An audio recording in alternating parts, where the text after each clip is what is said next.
What's up, guys? It's Rick with Flip with Rick coming at you live today, and we are going to have a lot of fun today. So, the title of today's live stream is the Ultimate Title Company Guide. And if you guys haven't checked it out, I did a video on how to manage your title companies. Actually, I forget the name. I'll put the link in it somewhere at some point. But you can just go to the Flip with Rick channel and just punch in their title companies. Um, I believe it's the investor guide. And I go into grave detail, the questions to ask them, um, how to manage them, how to interview them, what you're looking for, what you're not looking for. And that is a great teaching tool. So go ahead and refer to that. Today, I'm going to get into title companies because I got 20 years experience dealing with every type of title company in a lot of states across the country, a lot in Florida, of course.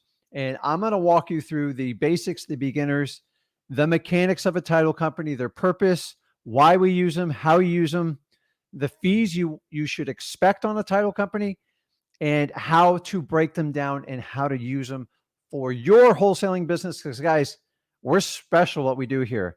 Being a wholesaler, we are a unique crowd. We are like one in a million. And most people aren't used to what we do in wholesaling. So if you walk into a title company, a lot of them are like, I don't understand what you do. And those are the ones that we're not going to talk about today. So I'm going to teach you from square one. If you've never dealt with a title company, this is the video for you. And I'm going to take a little bit more time and walk through the instructional part. And then we're going to do a live Q&A. I'm going to go longer than an hour. So be patient. Put your questions in the comments here. And I promise you, I will get to each and every one of them. So if you guys are new to the channel, I want to reintroduce myself. I'm Rick, also known as Dad. My son is Zach. He started out wholesaling when he was 17 while he was in high school. Taught him how to make $100K in under 90 days. And I can teach you the exact same way. I actually have a real passion for wholesaling. I love it. I've been doing it. I'm going on 20 years now in this year. And we have a unique approach to Flip with Rick. And what we do is we teach you this business for absolutely 100% free.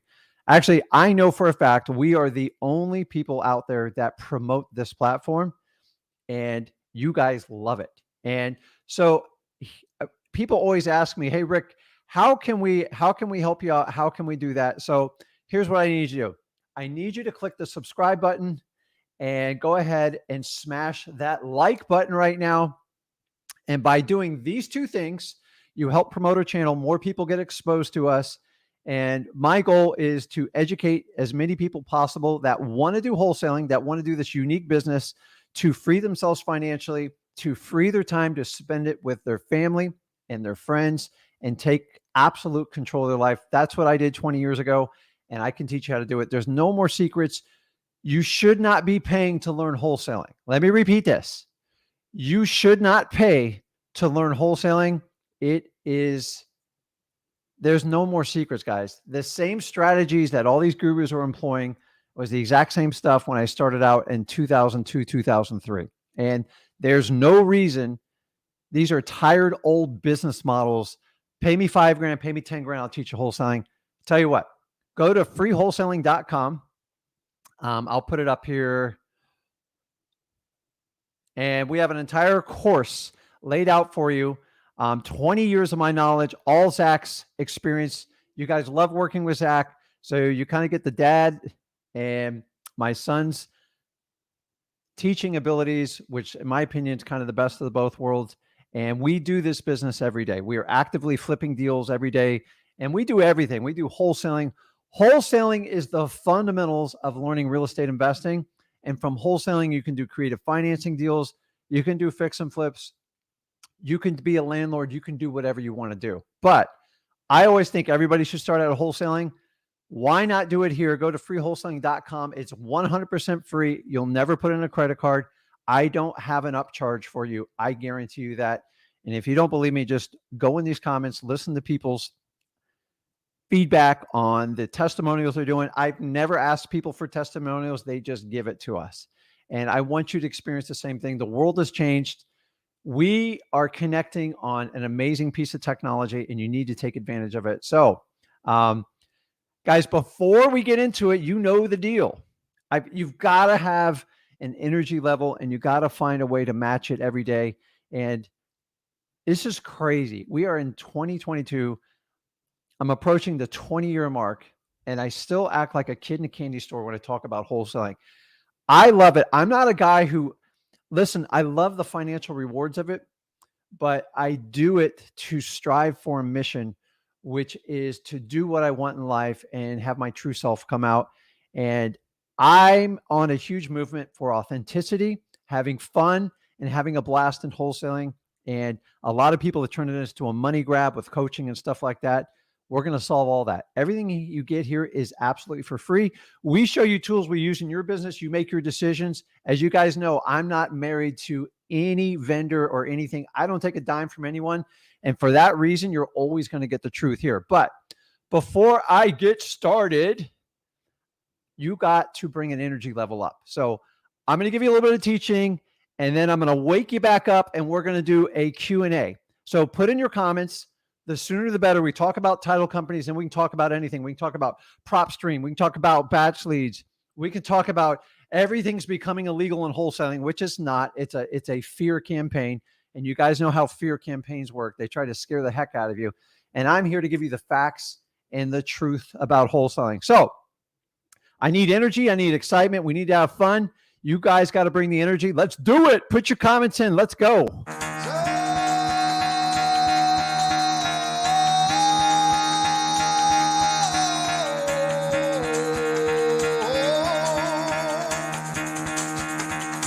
Get the fuck out of bed, bitch. Go.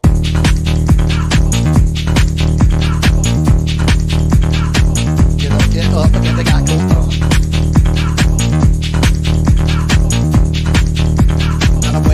Time to wake up, bitch. Get up. Get up. Get up.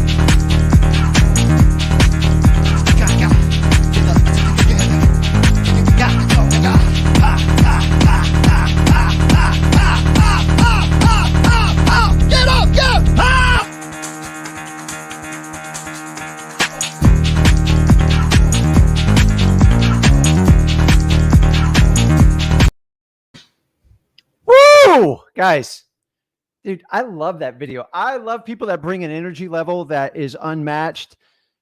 You got to have fun when you do stuff. And I see all these people like make it so mechanical. I like to have fun, and I like to be authentic and true. I've taught Zach this philosophy, and hopefully it comes through with you. People are tired of the fake, the showy cars, the flashy stuff. Guys, a nice car, a nice house does not dictate someone's success. It actually shows what's important to them versus an asset and a liability. So I'm always going to share with you content. I do not want to show you like I just drive a regular car because I don't waste money investing in things that don't pay me. So we all have to live a life. I want you to buy like really nice things. Let's use wholesaling. So let's dive into it. Let's talk about title companies. If you guys think it like this is not like your key, then just stick around for the comments and questions, but you might learn something here. I've learned a lot of tips and tricks, a lot of do's and don'ts with title companies. And I find when people get started in this business, they struggle with the title company, and I'm here to solve it. If you guys want more advanced strategies, I already have a video out there, and I want you to just look it up on the Flip with Rick YouTube channel. It's titled, I believe it's titled, I forget. It's title companies. Just put it in there. It'll come up. Zach's done one recently too, and we're constantly updating it and getting it going from there. So let's talk about it. Title companies. My God, where do I start with this one? Let me pull up. So I try to put this stuff on here. So the first thing you have to ask yourself, what is the purpose of a title company? What is the purpose of a title company? Guys, a title company, simply put, I don't matter what state you're in. You can be in all 48 states, 50 states, doesn't matter. The purpose of a title company is to facilitate a legal, binding real estate transaction as a third party. So I want you to understand the key phrase there is a third party. So you're going to have a seller and you're going to have a buyer. The title company is the person in between, kind of like the mediator, a little bit, we kind of call them the referee, but the reality is that's what a title company is. Now, there's a lot of nuances in between, and I'm here to kind of go in grave detail into it because a lot of title companies will run you over with their fees and their costs of stuff. It's important you understand a simple transaction on a cash deal. So we're going to mostly talk about cash deals. I'm going to elaborate a little bit on finance deals for when you guys are wholesaling or doing anything like that. And we are going to run through it. So you guys understand the purpose of a title company. The reality is it's supposed to protect the buyer and seller, but here's a little secret, okay? It's like, have you ever seen a football game and people complain about the refs from a different league doing this? Same thing happens with title companies. There's always some sort of bias. And I know people don't want to hear it, but it's the truth. The bias comes into who hired the title company. And that's where I want you to understand, as a wholesaler, it is your prerogative, it is your mission, it is your duty to pick the title company because you've already vetted them out, you've already figured out what the fees are, and you know what their process is. The minute the seller or the buyer dictates the title company and you're doing a wholesaling deal, you are now going on the visitor's court. And 9 times out of 10, this is where all your problems stem from. So let's back up. If you're just starting out wholesaling now, this is the video for you so you can learn how to find a title company that will transact on your wholesaling business. It's really important you understand that. So before we get into this, you have to understand there's 2 types of title companies, and they are dictated by state laws. So I'm not getting into politics here because this is a constantly evolving statute in states. Some states feel like they need to protect all real estate transactions by enforcing an attorney being involved. And I guess it's right to a point, but to me, attorneys tend to mud things up, and I'm not going to get into it. But there's 2 types of states. There's ones that require an attorney, and then there's ones that don't require an attorney. You need to clearly know which state you are in and if you're an attorney-appointed title company state or not. Now, not to cause more confusion for you, but there's some states that are in between. The law's gray, and you can do either or. So some states, it's flat out illegal to do a closing without an attorney fee. And how they regulate that is they won't let anyone get paid but the attorney. So everybody kind of keeps their hands out of it. So if you're wondering, like, is my state one of these types of states? Here you go. Okay.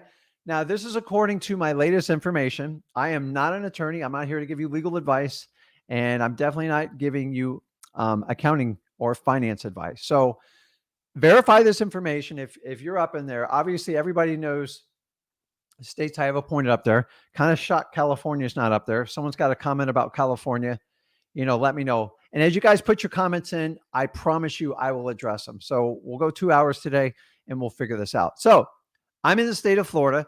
We don't require attorneys here, but I will tell you most of the title companies I deal with are owned by an attorney, or they have an attorney associated with their business, either on retainer or like whatever they need. So once you know the difference is, going into this, I'm going to tell you right now, if you are an attorney required state, you're going to pay a little bit more for closings. Attorneys don't do stuff for free.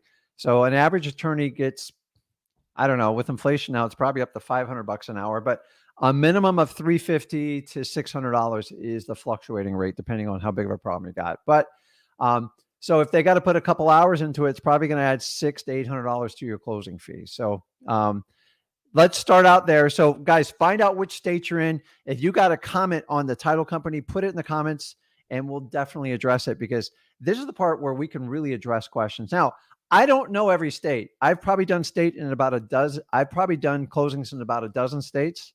So I love to learn more information on what's going on with it. So that's it. So the next thing you need to understand is the primary product a title company is selling you. It's not, I'm going to organize all these fees and do all the paperwork. That's what they do. So in essence, a title company is they collect documents from the buyer and the seller.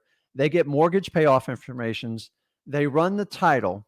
And when you hear the word run the title, I want you to understand what that means. So simply what they do in layman's terms is they go in the clerk of court and they run a search record on that property. Now, what will happen is everybody whose transaction or recorded on that property will show up on the search. Guys, you have the ability to do this. We look at them all the time because when someone tells me, well, I'm not sure, I might have a lien or something like that, a lot of times we'll go in there and look at it real quick. It's public record. And the idea of this is to bring anything that's a potential problem associated with the property, like a debt that's incurred, a lien on the property, anything like that. All the title company does is bring it all up. And then here's what they do, guys. Okay. Here's where they really make their money. You guys think they make their money on their fees? Most of their fees are to cover the overhead of running a brick and mortar office. So they don't make a ton of money on the fees. Some do. Here's where it works. Title insurance. They are in the business of selling you title insurance. Okay. What is a title insurance? Why do we need it? How does it help me? And what does it cost? So let's walk through it. And I would love to hear anybody's feedback on title insurance.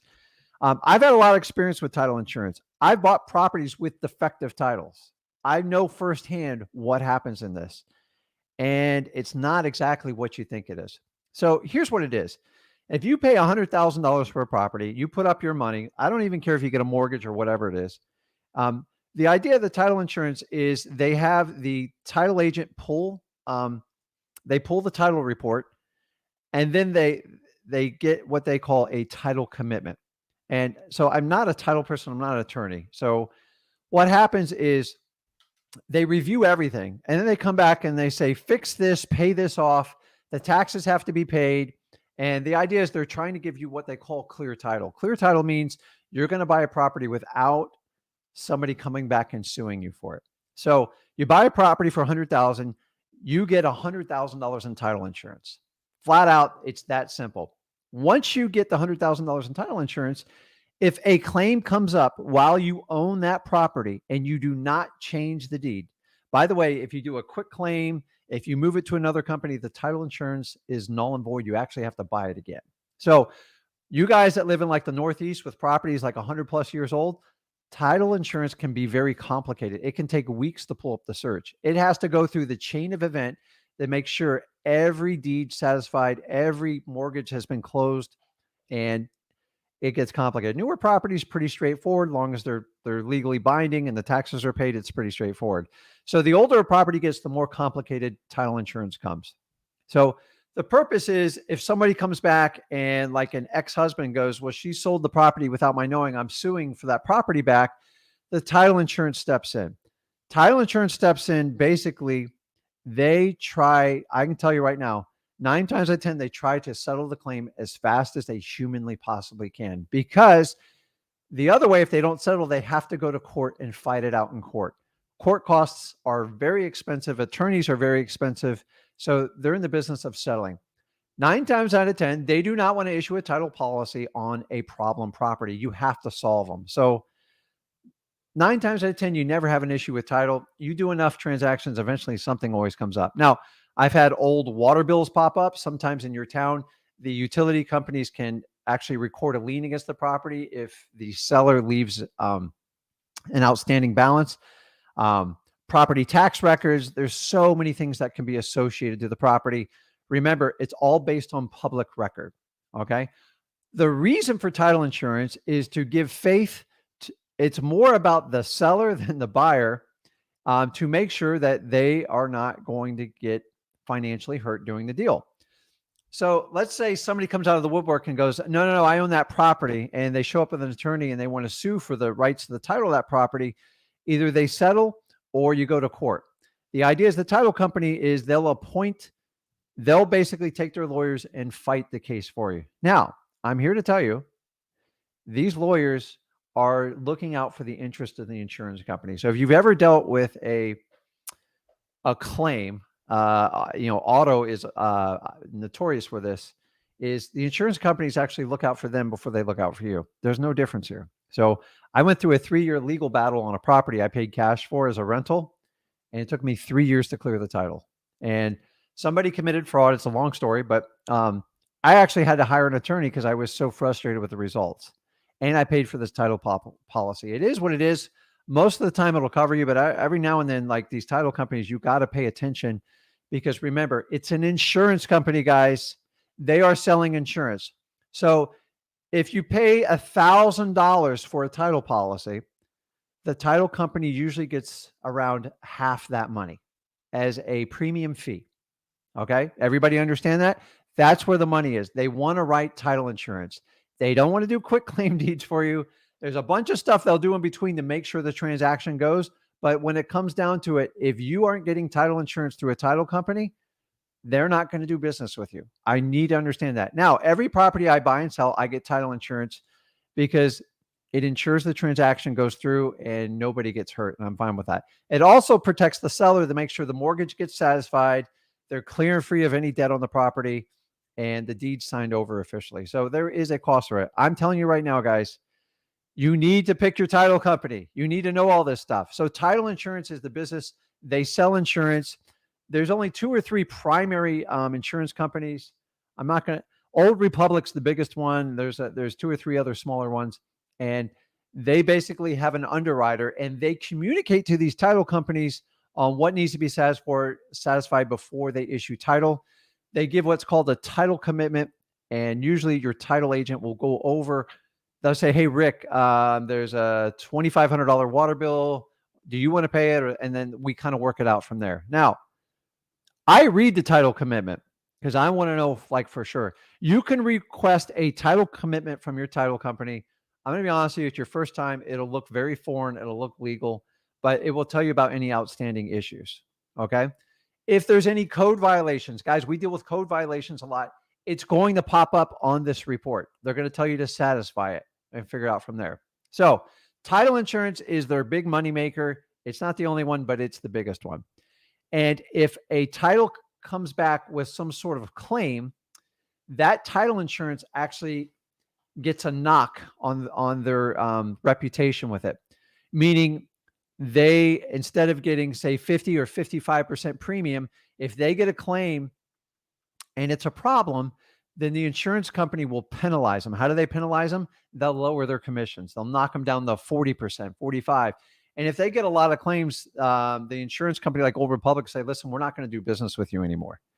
And keep in mind, Old Republic and even state auditors, depending on what state you're in, they'll come in and audit these title companies. So, by the way, yes, there are shady title companies out there. You got to avoid them like the plague, because they will get you in trouble in the long run. So the cost of title insurance, like one of the biggest things I need, I'm going to figure out how to share my screen. I am technology illiterate, not illiterate to a point, but I got to figure out how to put this on the screen. I'm going to share a little tool with you that you guys can use, because I get a lot of questions on how to do this. So I think it's Chrome tab. So remember, I told you that this is the biggest title company, Old Republic. They have on here a rate calculator. So just pick your state. So say if you're in Nevada, see if it comes up here. Well, Nevada's not working there. Let's see if it's working. Let's try Florida. Okay. So don't worry about the boxes on there. So say you're buying a house for $100,000. Doesn't matter what the loan amount is. You can put it the same amount, or you can put in zeros. Calculate, and that will tell you what they collect on that.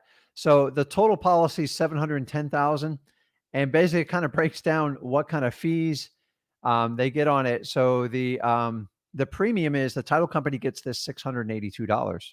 Pretty attractive. That's why they want to do 40 or 50 closings a month, because that's all money in the bank for them, as long as they don't have claims with it. So guys, you can use this oldrepublictitle.com rate calculator. I'm going to see if I can copy and paste and put it in the notes for you. and you can use this. So if everyone's, hey, and by the way, the title, let me get back here.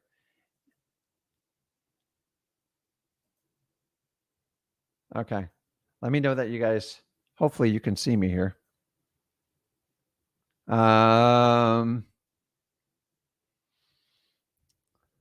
Okay. So I'm going to put in the comments.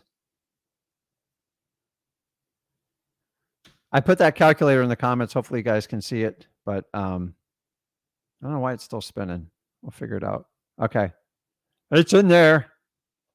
It's under my son's name, but that's fine. I didn't change the ID on it. So use that to figure out what your title insurance is. And let's see. Let's go back to. Okay. So here's another key phrase you guys got to understand. A lot of times we do what we call double closing. So I'm going to go into it a little bit further down this section. Remember, guys, I'm going 2 hours, so you have time. I will answer your questions, I promise, because that's the best part. Let's face it. You get tired of me like just running out my mouth here.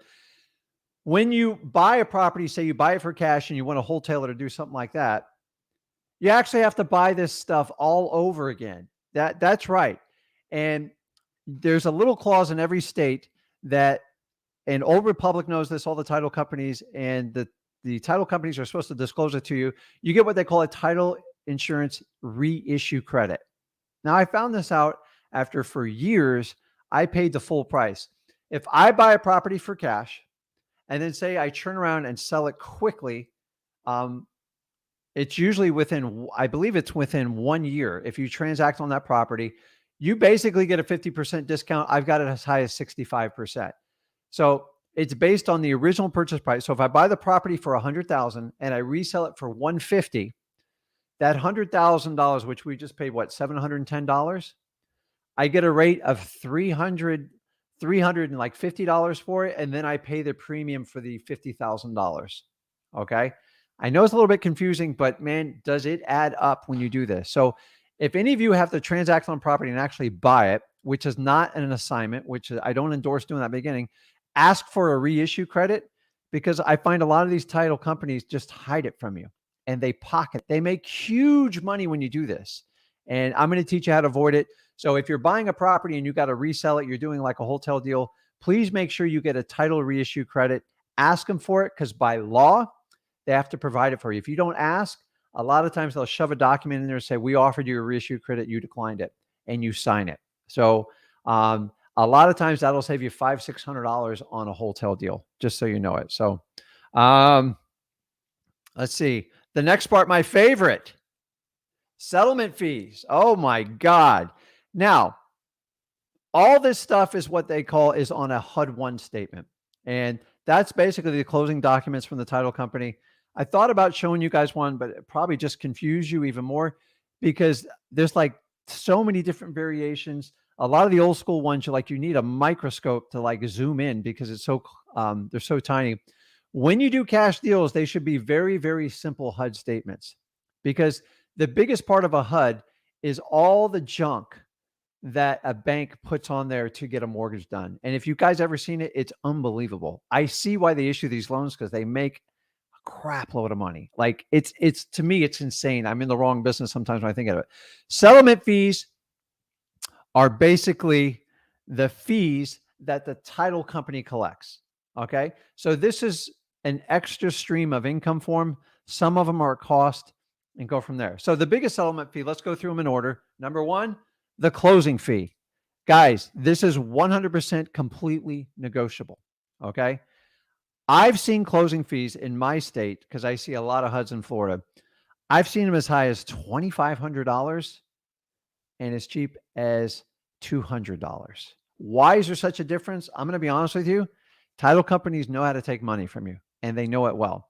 If you don't ask what the fees are before you do a closing with them, you ever have them just shove you a HUD and they email it to you like a day or two before, you're stuck. They'll tell you, I can't change it. I'm sorry. Maybe on the next one, Rick, I'll hook it up. No, guys, when you meet with your title companies, like I teach you in the previous title company training video on quality questions to ask them what their fees are up front, and that's what you do expect to pay. A closing fee over $1,000, on a non-attorney state, I'm usually running for the hills. It drives me nuts. It's a junk fee, guys. It's a fee for, like, listen, I know they have employees, they have overhead, but like, it's got to be reasonable. Okay. The other one in there is attorney fees. If you're in an attorney appointed state, it's going to be in there, understanding you're going to pay more. Now, if you're in a non-attorney state, unless you brought an attorney to the title company, do not pay that fee. I see it all the time on title. Well, the attorney had to review it. I didn't hire an attorney. Did you hire an attorney? I'm not paying for the attorney. You should only pay for attorneys of states where they require you to have an attorney, and the attorney is typically for the title company. Or if you're bringing an attorney, maybe you got a problem going on, you pay your attorney. Okay. You never pay for the other party's attorney. It makes no sense. Okay. You can have an instance where the title company has an attorney. It's an attorney appointed state. The seller has an attorney and the buyer has an attorney. You're going to have to share in the cost of the one for the title company, but don't ever pay the other party's title company. It's absolutely nuts. We've already talked about title insurance, notary fees. Guys, understanding almost every employee in a title company is a notary. You should never pay a notary fee if you physically go and do a closing. How much do they charge for a notary? I've seen it as low as $50 and as high as $350. Notary fees should only be applied when you have to do a mobile closing or they do a mail away. And by the way, they'll hire a mobile notary. They pay the mobile notary $50 to $75, and then they charge you $250. Ask them for a copy of the fee if you want to do it. I'm not sitting here chasing it down, but a typical notary fee, you should never pay more than like $100 for a mobile notary. Because that's the most they're paying them. They just want to make money on it. I get it. They're a business. But if you ask for these fees up front, you'll avoid a lot of these confrontations. So another great fee that I love, it's a title search fee. It's a garbage fee. They have to pull the title to get the title insurance so they can give it to the underwriter. They got to pull it regardless. It's just another junk fee that's put in there. So I want you to understand these fees are different than title insurance, and these are the most negotiable fees you have on the HUD. You guys got to ask questions, get a copy of the fees. A lot of times they go, well, the fees vary based on the closing. Well, give me a range. If you go into a title company and you work your butt off and you use the training me and Zach teach you here at Flip with Rick, and you get a smoking hot motivated seller and you just hand it to the title company and you didn't ask about the fees, they're going to take advantage of you. Not all title companies are like this, but I see it all the time. So get the fees up front in writing. Settlement fees are your biggest negotiating point. Okay. The next one, recording fees. Now, guys, this is not the title company's fault. I'm going to just you cannot complain to your title company about the cost of recording fees. Okay. These are the fees that your state, your county charges to record a binding legal real estate transaction. I lost my mind there for a minute. So so they have different terminology. I'm not going to go through all the terminology, but to record anything in the clerk of courts, they typically charge you a fee per page. Okay. That's called a recording fee. I didn't put that in there, but it is what it is. The next one is to record, to validate the transaction. You pay what they call a we call it a documentary stamps. Why they call it a stamp is beyond me. I guess they used to put a stamp on the document, and you pay a fee per 1,000. Okay. So I know to the penny what it cost me in the state of Florida to record anything. And guys, these fees can get expensive. So on a $150,000 house in Florida, the doc stamps are right around $700 or $800. And so imagine 300,000, that's 20. So this stuff adds up. So it's based on a set fee in your state, and you can look this all up in your state statutes. You can Google it. Your title company should share it with you. It's just a math problem. By the way, you can put all this stuff into an Excel spreadsheet. And if you guys want to know what the cost of your closing is, you can pretty much nail it very, very close. So doc stamp's a big part of it. The other one is the property tax proration. So let's just say a tax bill, for simplicity purposes, is $1,200 a year on a property. Okay. All states that I'm aware of have some sort of property tax, some more, some less. If you're in a high tourist area, say like the Keys or something like that, the property tax is very low because they pass it off to all us idiots that go down there and spend the money on the hotels and stuff like that. So if you're in a regular state, you're going to pay a little bit more in taxes. And it's crazy how you go from one county to the other, the difference in cost and taxes. So the property taxes on it, if it was $1,200, that means you pay $100 per month. So if I'm closing on a property, say in June, okay, that's 6 months into it. I'm going to get a $600 credit because that tax bill is not due towards the end of the year, November, December. So that's what they mean by property tax prorations. One gets a credit, one gets a debit, because the seller's not going to be around towards the end of the year when the tax bill comes. So I need to get a $600 credit on the HUD. That's simply how it works. The only time it gets really squirrely is around November, December, depending on what state you're in. It's a little messy because did they pay the tax bill? They did not pay the tax bill. And that's the only time it gets a little confusing with title companies. So sit down, spend some time with them. Towards the end of the year, this property tax proration, it looks weird because now you have a whole nother tax bill and another year's coming up. Any other time before that, from basically October before, it's really straightforward. You got a $1,200 tax bill every month. And by the way, they prorate it down to the day you close. So when people drag out closings and say, what's the big deal? There's a cost to it. There's a cost of the money. There's a cost to all the fees, utilities, and everything else. So doc stamps, property tax prorations, and then recording fees. These are all fees. The title company is not allowed to make money on them. So it's black and white. And if you complain about these, you're literally going to waste your time. So you don't want to. And by the way, all this stuff's on the HUD, guys.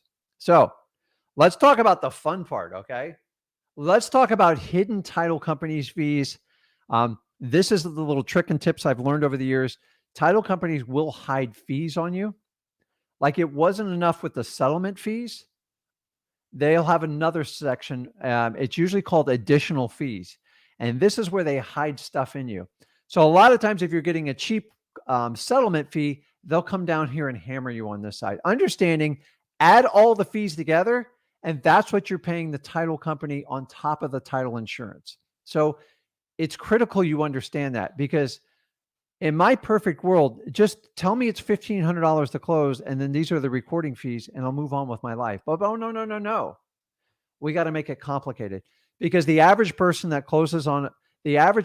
not close on real estate on a weekly, daily, or monthly basis. And title companies take advantage of this. It's just the truth. Face it, when you bought your own house and you lived in it 7 years and you sold it later, I'm not going to say the word, I get in trouble. You don't give a crap about these fees, but you're a wholesaler. So guess what? You got to care about these fees because they're popping up on a weekly, monthly. You could do 40 or 50 closings a year. Okay. I want to save you on your first one. So the first one is wire fees. You guys know what a typical wire cost?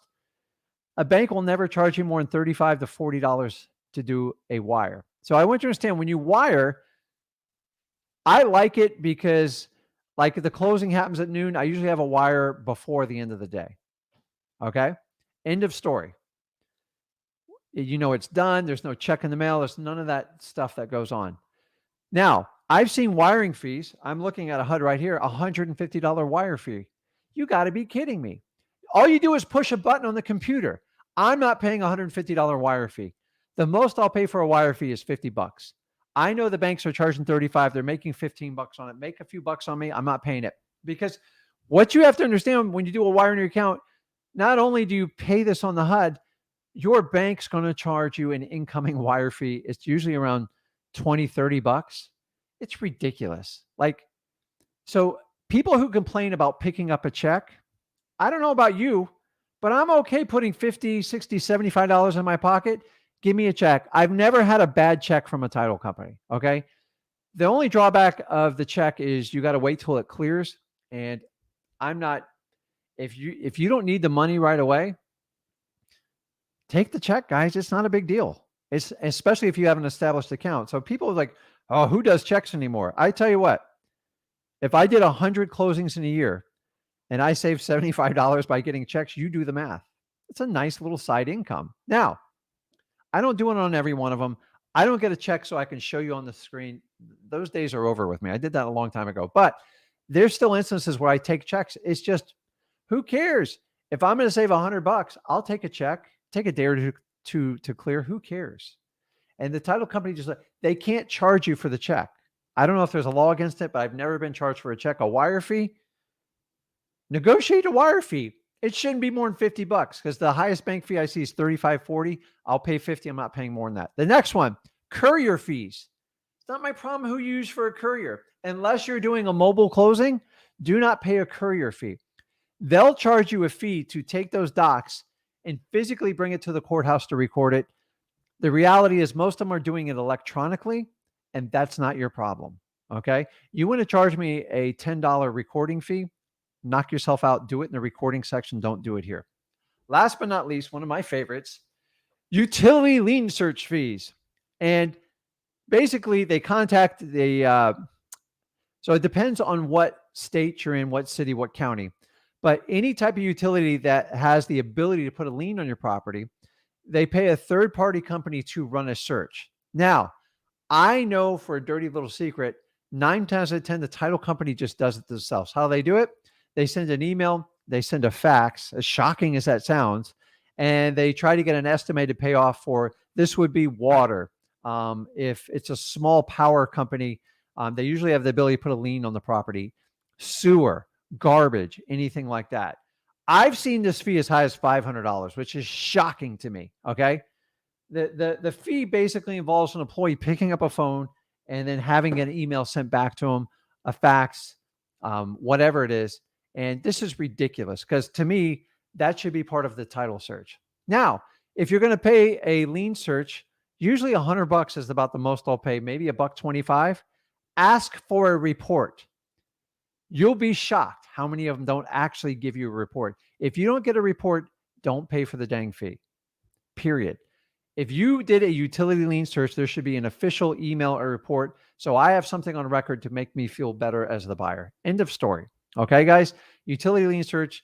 If you add up wire fees, courier fees, utility lien search fees, you could pay an extra $1,000 on a closing. Guys, this is the area of fluff. And if you know it up front, and once your title company knows that you know this fluff factor, they'll just stop doing it. I promise you. Okay. Now, that's the basics to a title company. Replay this thing 100 times. I'm telling you, this is the mechanics. You need to understand this. So many investors, so many gurus talk above the title company. Most people don't understand what the purpose is. Guys, I'm telling you, title company, it's basic, but you need to understand how they hide these fees. The funny thing is, if I go to Florida or I go to Georgia or I go to California, all the HUDs look different.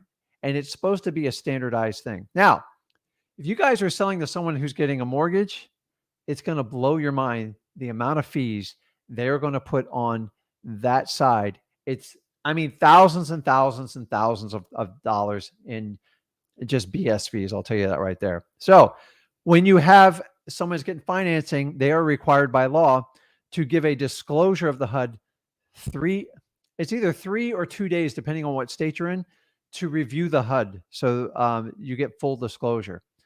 I find on cash transactions, there's no laws for it, and they'll stick it to you at the last minute.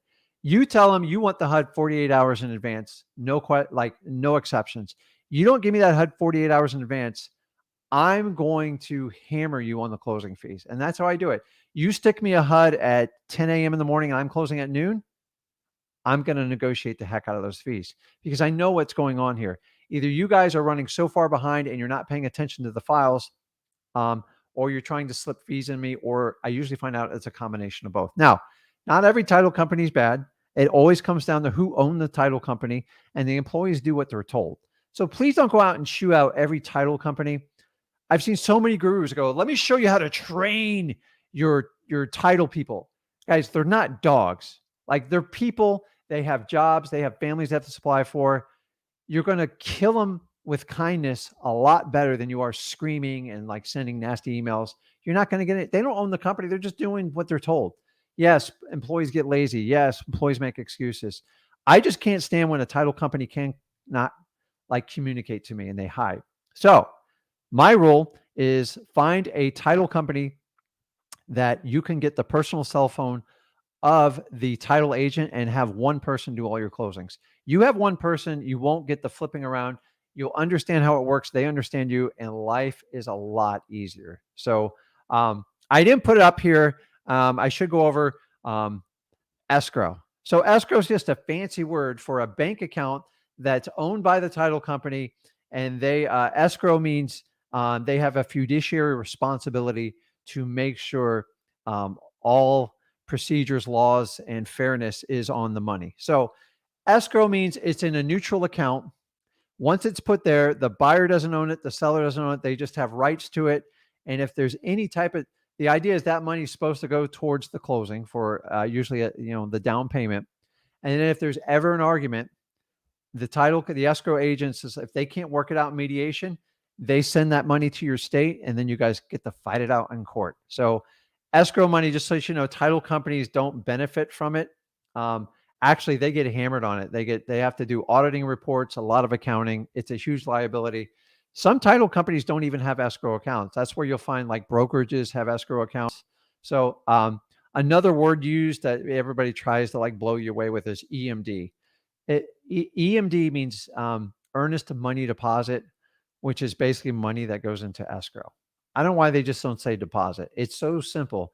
So I love when people talk above you in title companies. This live stream alone will give you enough tools to manage any title company, period. So guys, once again, I have a previous video I've done on how to ask the right questions to vet your title companies. Go into that one because I don't want to spend like an hour. I want to get to like the live chat and have fun and help you guys solve problems. So the last one I get all the time is, what is a double closing? Okay. Is it illegal? Is it great? Guys, a double closing is a legal way to take down a property that you cannot do an assignment on. Okay. Let me give you an example. I have a closing and my buyer is kind of a pain in my butt, and say there's a tenant in the property and I got to get the tenant out, and they'll only get out like the day before the closing, and then the buyer will he or she will fund it. So that's, hold on, I gotta wet my whistle here. A double closing is basically two closings. It's a legal way for you to close on a property. The key on a double closing is it has to be funded. I'm not here to get into the technicalities of this because there's a million different ways to do it, but basically you fund it. You can use soft money, private money. Transactional funding is very popular here. And then you basically churn around and go to the room next to you and have your buyer fund it. Yes, in some states, some title companies, you can actually use your end buyer's money, but there's a process. Disclosures have to be issued. I'm not here to give you legal advice. I'm not telling you can do that in your state, but these are questions you talk to your title company before and figure it out. So what you can do is, I've rented money for up to 48 hours. So if I had to buy a property for $100,000 and say it cost me $103,000 with closing cost, if you're really good, you get all $103,000. You rent it for like a day or two. You pay them a $1,500 fee and you sell it for $150,000. So in essence, you make like $45,000, $46,000. That's a good use of a double closing. I'll do this all day. So I want you guys to do assignments because to me, it limits your risk. I just want you to do it the right way. But I get a lot of questions on double closings. Honestly, if you think about it, they're just two closings put together, usually within 24 to 48 hours. My favorite double closing is I sign here and then I turn over to this desk and I sell it. If you do that, you have a lot of options, and work with your title company and ask questions. Remember, the key with your title company is you need to treat them like a partner. And here's how I look at them. Let me see if I put it up here. Number one, you got to ask really good questions. Ask them. You do not want to deal with a title company, which is all they do is deal with retail and realtors.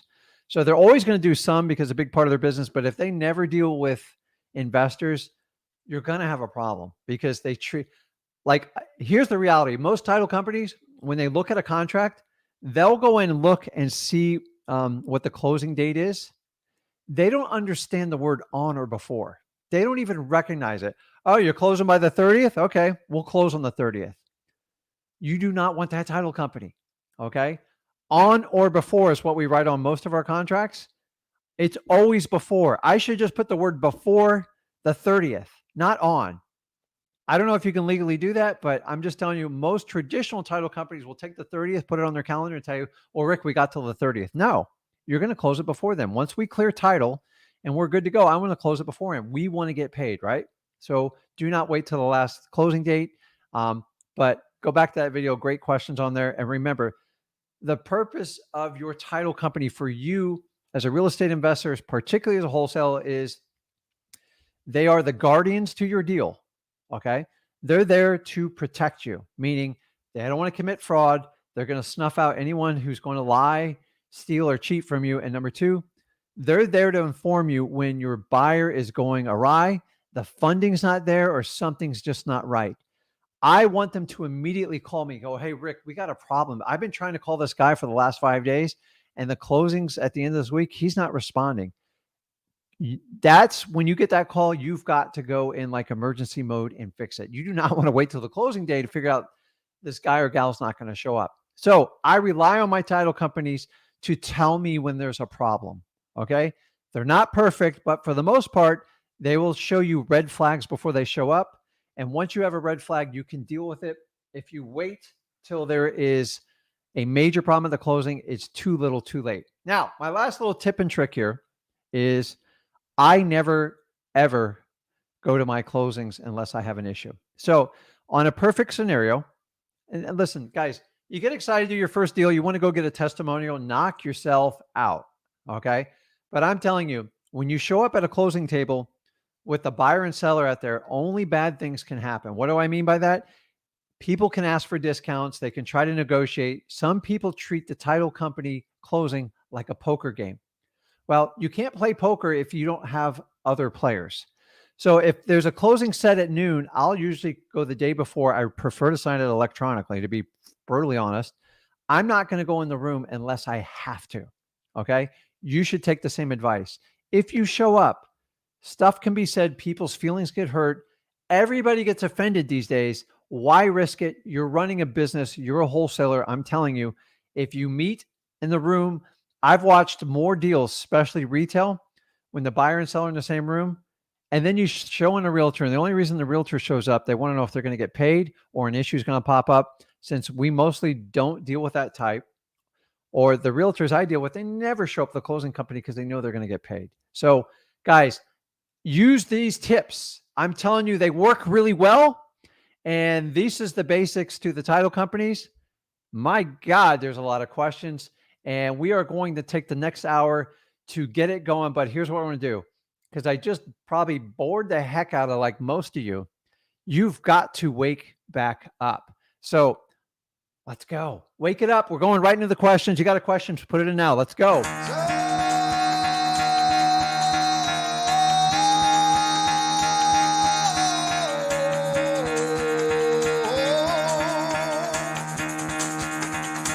Get the fuck out of bed, bitch. Go.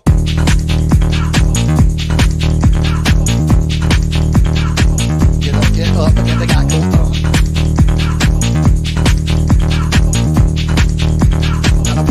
Time to wake up, bitch. Get up. Get up. Get up.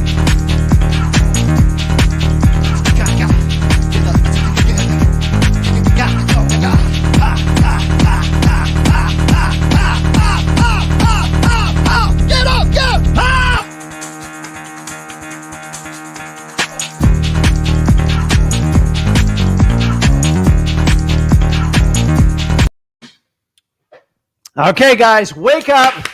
We're back. We're going Q&As.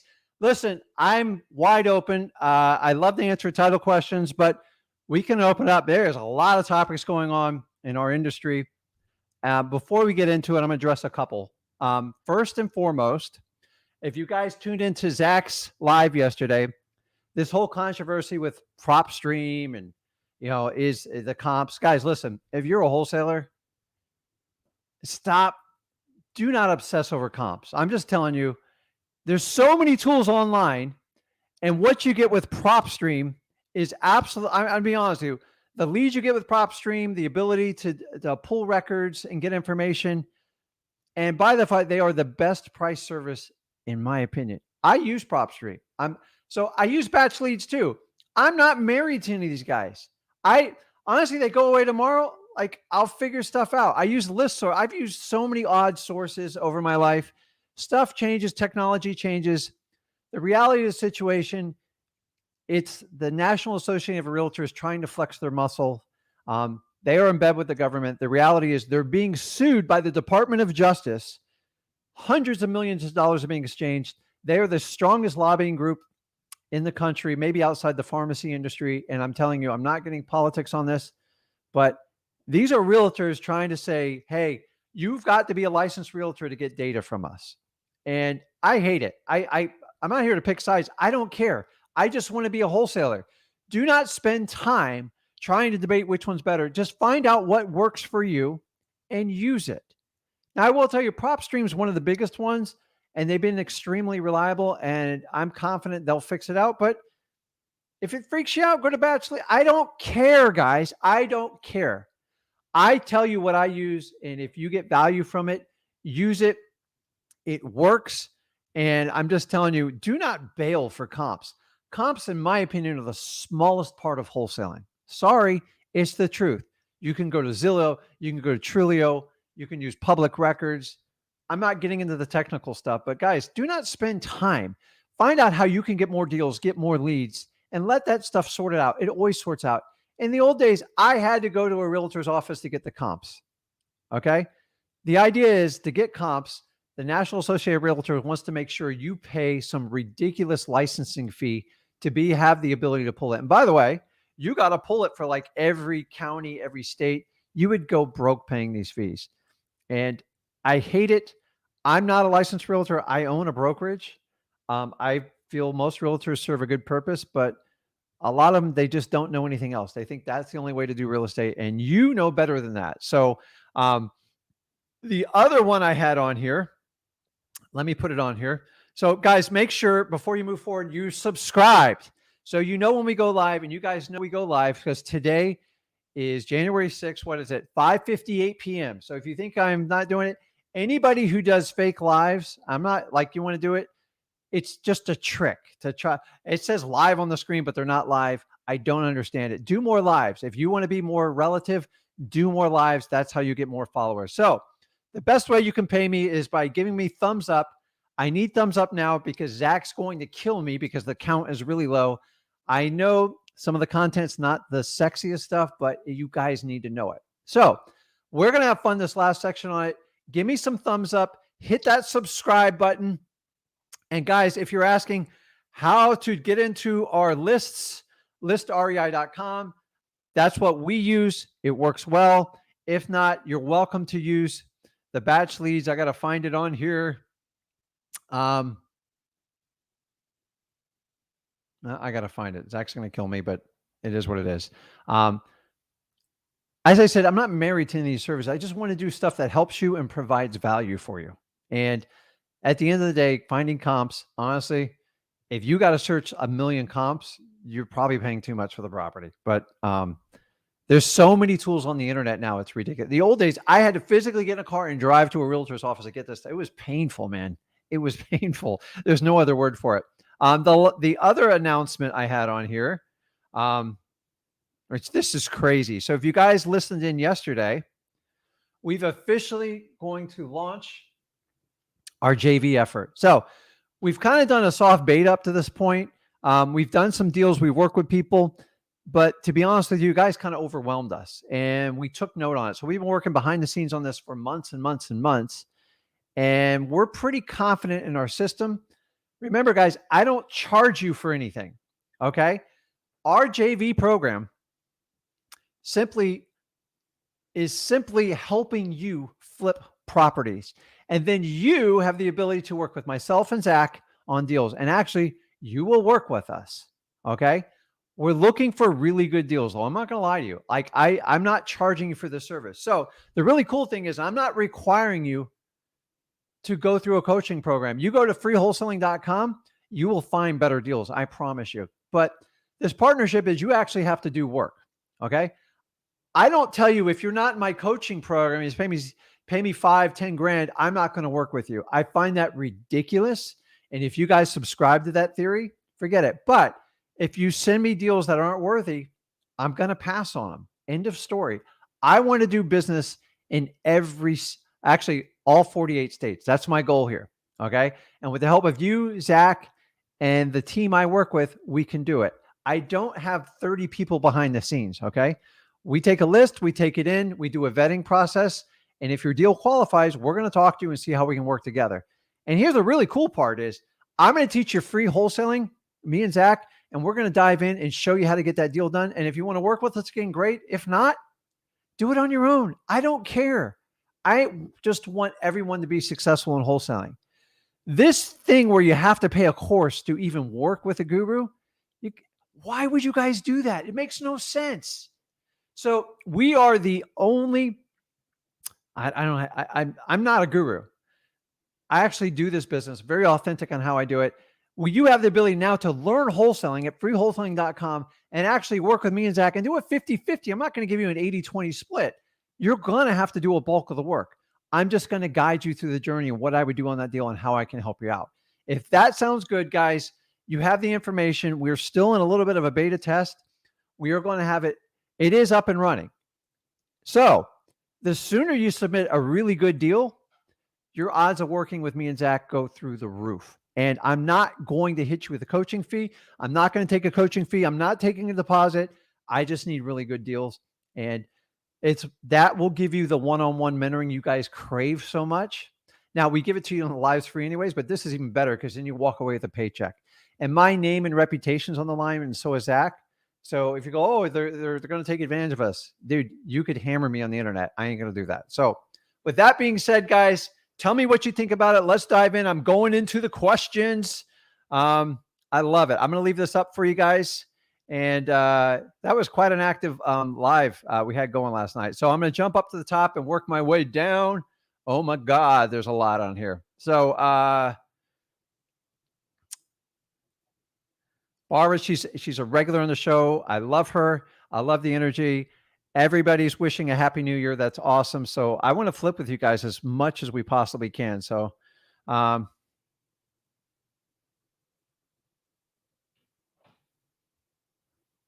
Chris asks, the free wholesale contracts, I assume you mean contracts, not contacts, you guys give out, am I able to use them? Yes. I'm not charging you, Chris. Just make sure it's legal, like in your state. Work with your title company first, but I've been doing this 20 years. I currently pay for a site that does them for me. Chris, you shouldn't be paying a site to do contracts for you. End of story. So I'm sure it's not a huge amount of money, but at worst, you can take my contracts. I always tell everybody to review it with a licensed attorney in your state. A lot of you guys can work with your title companies who are associated with them. I want you to do this like legally. There's so many people out there doing wholesaling so bad and so wrong. This is the reason why we're having all these legislations to try to outlaw wholesaling. Here's the reality of that situation why I'm on it, okay? So for them to monitor and discourage would-be wholesalers, people that aren't doing it right. What do I mean by that? People that put properties under contract for retail or above retail, they try to find a buyer because someone told them it's that easy, and then they back out. These people complain to their local politicians that work its way up the chain, and they go, how can we manage this? And guess what? NAR goes, let's get them licensed. Yes, the license goes through the state, but the reality is the state's going to force you to do some sort of participation with a broker. The broker's going to require you to get insurances. They're going to require you to get MLS access, whatever it is. And guess what? You got a new boss. You just became a realtor. And it's all by design. They're backdooring on you. Listen, if you have to do it in your state, do it. Do not do it till you have to. I'm telling you, it creates problems for you and liabilities. If you have to do it, do it. But if you're like, oh, I'm on the fence with my state, until you're required to do it, don't do it, guys. And don't spend any more energy on this stuff. It's a complete fear campaign. And let me show you how to do it the right way. And it's not going to, the only purpose of doing that is they think a would-be wholesaler is not going to go through this process to do it. And in theory, they're actually correct. So I don't care if they require me to get a state. It's just another cost. And eventually we're going to pass it off to the buyers like any good politician does. If you add a tax, the end consumer is going to take it over. So that's my bit on that. And you guys can comment on whatever you need with it. You're going to be forced to be a realtor. If you don't want to be a realtor, well, unless you're required by your state, do not mess with it. And last I checked, a majority of the states do not require it. So it's unfortunate if irresponsible people put us in that position, but that's the way it's going. Samuel asks, okay, do you have to go in person to meet with the title company, or can you close the deal virtually? That's a great question. So Samuel, if you have the ability, so if you're in California doing business in the Carolinas, I wouldn't tell you to fly or drive across country to meet with them. But the more you can establish a relationship, the more flexible you can. So I work with about 7 different title companies across the state of Florida in the areas we market. And at one point, I've met with all of them. Typically, we give out holiday gifts, or we have a complicated closing, someone's got to go. And then we establish a relationship, kind of a partnership. And once you do that, like now all the title companies are getting a lot of pressure to do stuff virtually.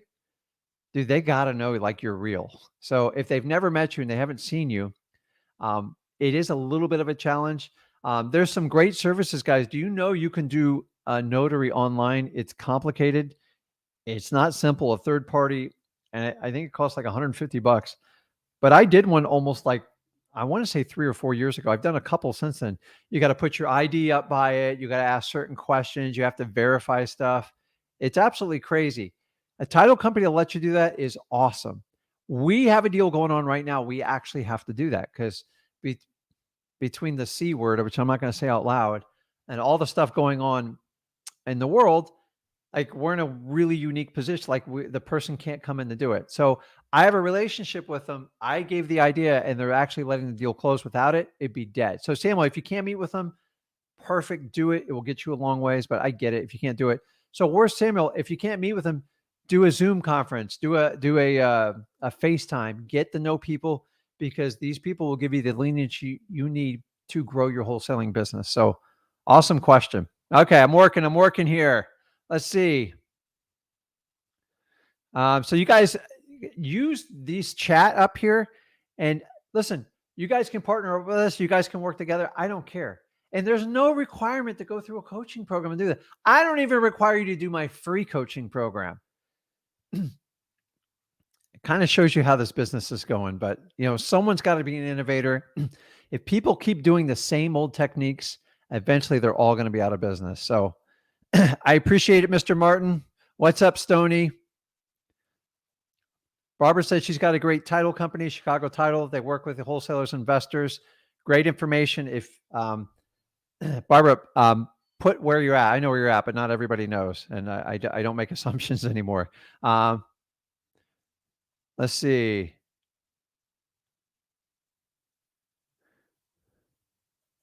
So, Chris, you're probably referring to the states that require an attorney. Based on my information, you guys, you can do a simple internet search. You can look up your state statutes. Whatever state you're doing business locally, or if you're doing it virtual, you have to know clearly if an attorney is required to be there. Remember, attorney, no attorney, and some states are mixed. Like the law is gray which one you can do. So you want to work with your title company on that. So, okay. If you guys need information on how to calculate your rate, Old Republic's the biggest insurance company out there for title insurance, which is one of your biggest fees on closings. Go ahead and use that. I put it up twice. So Tim says, this is interesting. I've got a virtual title company that is in 21 states. Several of those ones I wholesale in. Very convenient and only charge around $500. Dude, Tim, share the gold. Tell us where. Tell us how to get in contact with him. This is the stuff that people love, okay? The world is changing. I'm going to make a bold prediction. I think in 10 years, the way we're going to do real estate is going to be so different from how we do it today, meaning the cumbersome of the transaction, the verification of the information. People are sick of like making this so tough. Me personally, I think it's ridiculous. I got to go all these companies. I got to pull all this stuff and everything goes through a title company. There's got to be an easier way to do this stuff online. So, don't know what that is. Peaches here. Okay. Michael says, is Florida an attorney state? No, it's not. I'm 100% positive on it because I went to a closing today and there was no attorney there. So, but I kind of gave you a guide. You can go back earlier and refer to it. And it's, yeah, it was, I put it on the banner on the screen. So, awesome.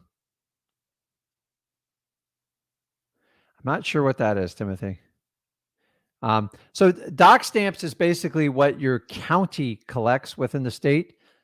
It's basically a tax. I mean, the bottom line, a tax is a tax. And honestly, I think doc stamps are an absolute crime. Think about how much we as wholesalers pay in doc stamps. I did the math with my accountant, and it's staggering. Hundreds of thousands of dollars I paid in recording fees. And when they don't even need to be done, like I'll buy one, sell it here, buy one, sell it here. Like, really, do I need to record it's ridiculous. There's no discounts. Like on the title insurance, when you get a discount, you don't get that with the county or the state. And it's kind of highway robbery because they don't really, it's all automatic in a computer. It's all automated. So, but they got to pay these big brick and mortar buildings. They've got to pay these ridiculous salaries. Eventually, at some point, people are going to get a lot more efficient. So, Jeff says, do you do the show every Thursday? I know every Thursday and Friday we go live. Usually Friday, it's me and Zach together. So we did a little swap today. We had a conflict in schedule. So as you guys know, we run a full-time wholesaling business. So we always have appointments and stuff we have to do. So instead of making you guys suffer, sometimes we just swap spots. But I believe we go live a minimum 3 times a week, if not up to 4. And each topic's a little bit different. Me and Zach usually like to do Friday together, and we have a lot of fun with them because I poke at Zach, says I've known the kid since the day he was born, and you guys only know him now, and we have a lot of fun. But like who you see Zach is, that's who he is. And you people have met him personally. That's who Zach is. And he loves this business. And as I said, he didn't really get involved to it till he was around 17. But man, when he went in, he went all in. And I'm trying to show you guys can do the exact same thing. There's no difference between you and Zach. There's no difference between you and me. Okay. I had a corporate job for 11 years. And I'm going to be honest with you, I hated every day of it. It just was terrible. I was a terrible student. And I was told by my teachers, you're going to be a problem kid. And you know what? I am a problem. I'm a problem because I'm going to make huge changes in society. So just because I got a D in math doesn't mean I'm any less of a person. And I think I'm not getting the whole education system. Do what you guys need to do, but you need to get involved if you have young children and early, because the education, I just think it's really changed. Society has changed, and you have to take charge of your personal freedom. And I'm talking about your ability to make money without depending on other people. And in exchange, it will give you more freedom of time. And it's never been more important in today's age than now. I just want to teach you how to do it right. You can do this business very fast. You can take your time. That's the beauty of it. I did it while I had a full-time corporate job. And so a lot of people we work with here, they're like, hey, should I leave my job and that? I go, listen, if you got kids, you got a mortgage, you got obligations, do not bail. So you got 24 hours in a day. You can get this done. I did it. You're no different than I am. So Brandon asks, does Florida have taxes you pay at closing if you're not using a business? So the only taxes you pay at closing are going to be the state and county taxes to record that transaction. The only time they ever hold money back from a real estate deal is if you have like an outstanding lien, and if it's in your personal name and you're buying it in your personal name, well, you should always do it through an LLC or a business. That's why you want to do it. If you have an IRS lien, they're going to take that money right out. So if you have a back payment, alimony, or child support, a lot of title companies are going to want to hold that money and have you satisfy it. The only other one is if you're of foreign descent and you're not a citizen of the United States. I believe they hold back a percentage, and I've seen it happen a few times. Obviously not with me, but that's the only time. They are not responsible for taxes. Somebody asked me, hey, Rick, does the title company report the income? Here's the crazy thing, the sale. Some title companies issue a 1099.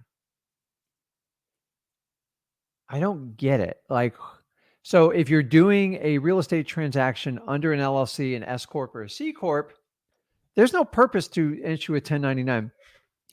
1099s, like, believe it or not, just create problems. So I had a title company issue me a 1099 from 3 years prior, and it triggered a letter from the IRS, and it took me 2.5 years to. So I got like $150,000 1099 from 3 years ago on a closing of a title company that's out of business now, and the IRS wanted me to pay like a $38,000 tax bill. I said, I'm not paying it. I've already recorded as income. I have filed my 1120, which is nothing but a fancy word for a company filing a tax return. And I had to like get people to help me like unwind it because they wanted to come after my assets and everything. So that's a great question. I would ask your title companies, do you issue a 1099? Now, I'm not scared of a 1099. I just want them on time if you're going to do them, because they have to correlate with your taxes for that year. So if you're like me, that money's going into a business account and you're recording it as income. So you're already paying taxes on it anyways. I refuse to pay taxes twice. And sloppy title companies that are going out of business or on the verge of business will do desperate things. And they get required in office. You didn't issue a 1099. It's not required by title companies. It's the owner's choice. It might be a little bit different in your states, but I'm just telling you, in Florida, we have this issue all over the board. And I get very difficult with them because I pay my taxes. I just don't want to be double taxed. So if you guys have ever fought the IRS, if you make enough money, you eventually will, is the IRS does not care. They don't care. And you have to prove to them, and it takes time and money to prove it to them, and it costs you money. So good question, Jeff. I appreciate it. So let's see here. Okay, we are catching up here, I promise. Guys, keep putting in your questions. I'm going to keep going as long as we can answer questions. We've got like another 45 minutes, so I need questions. And by the way, we can talk about title companies, anything you want to talk about in real estate, particularly the wholesaling I prefer. So Michael asks, should I email my title company and ask for a fee schedule? I have a closing coming up at the end of the week. Yeah, because Michael, listen, if somebody tells you what their fees are there, they don't have the ability to change it after the fact.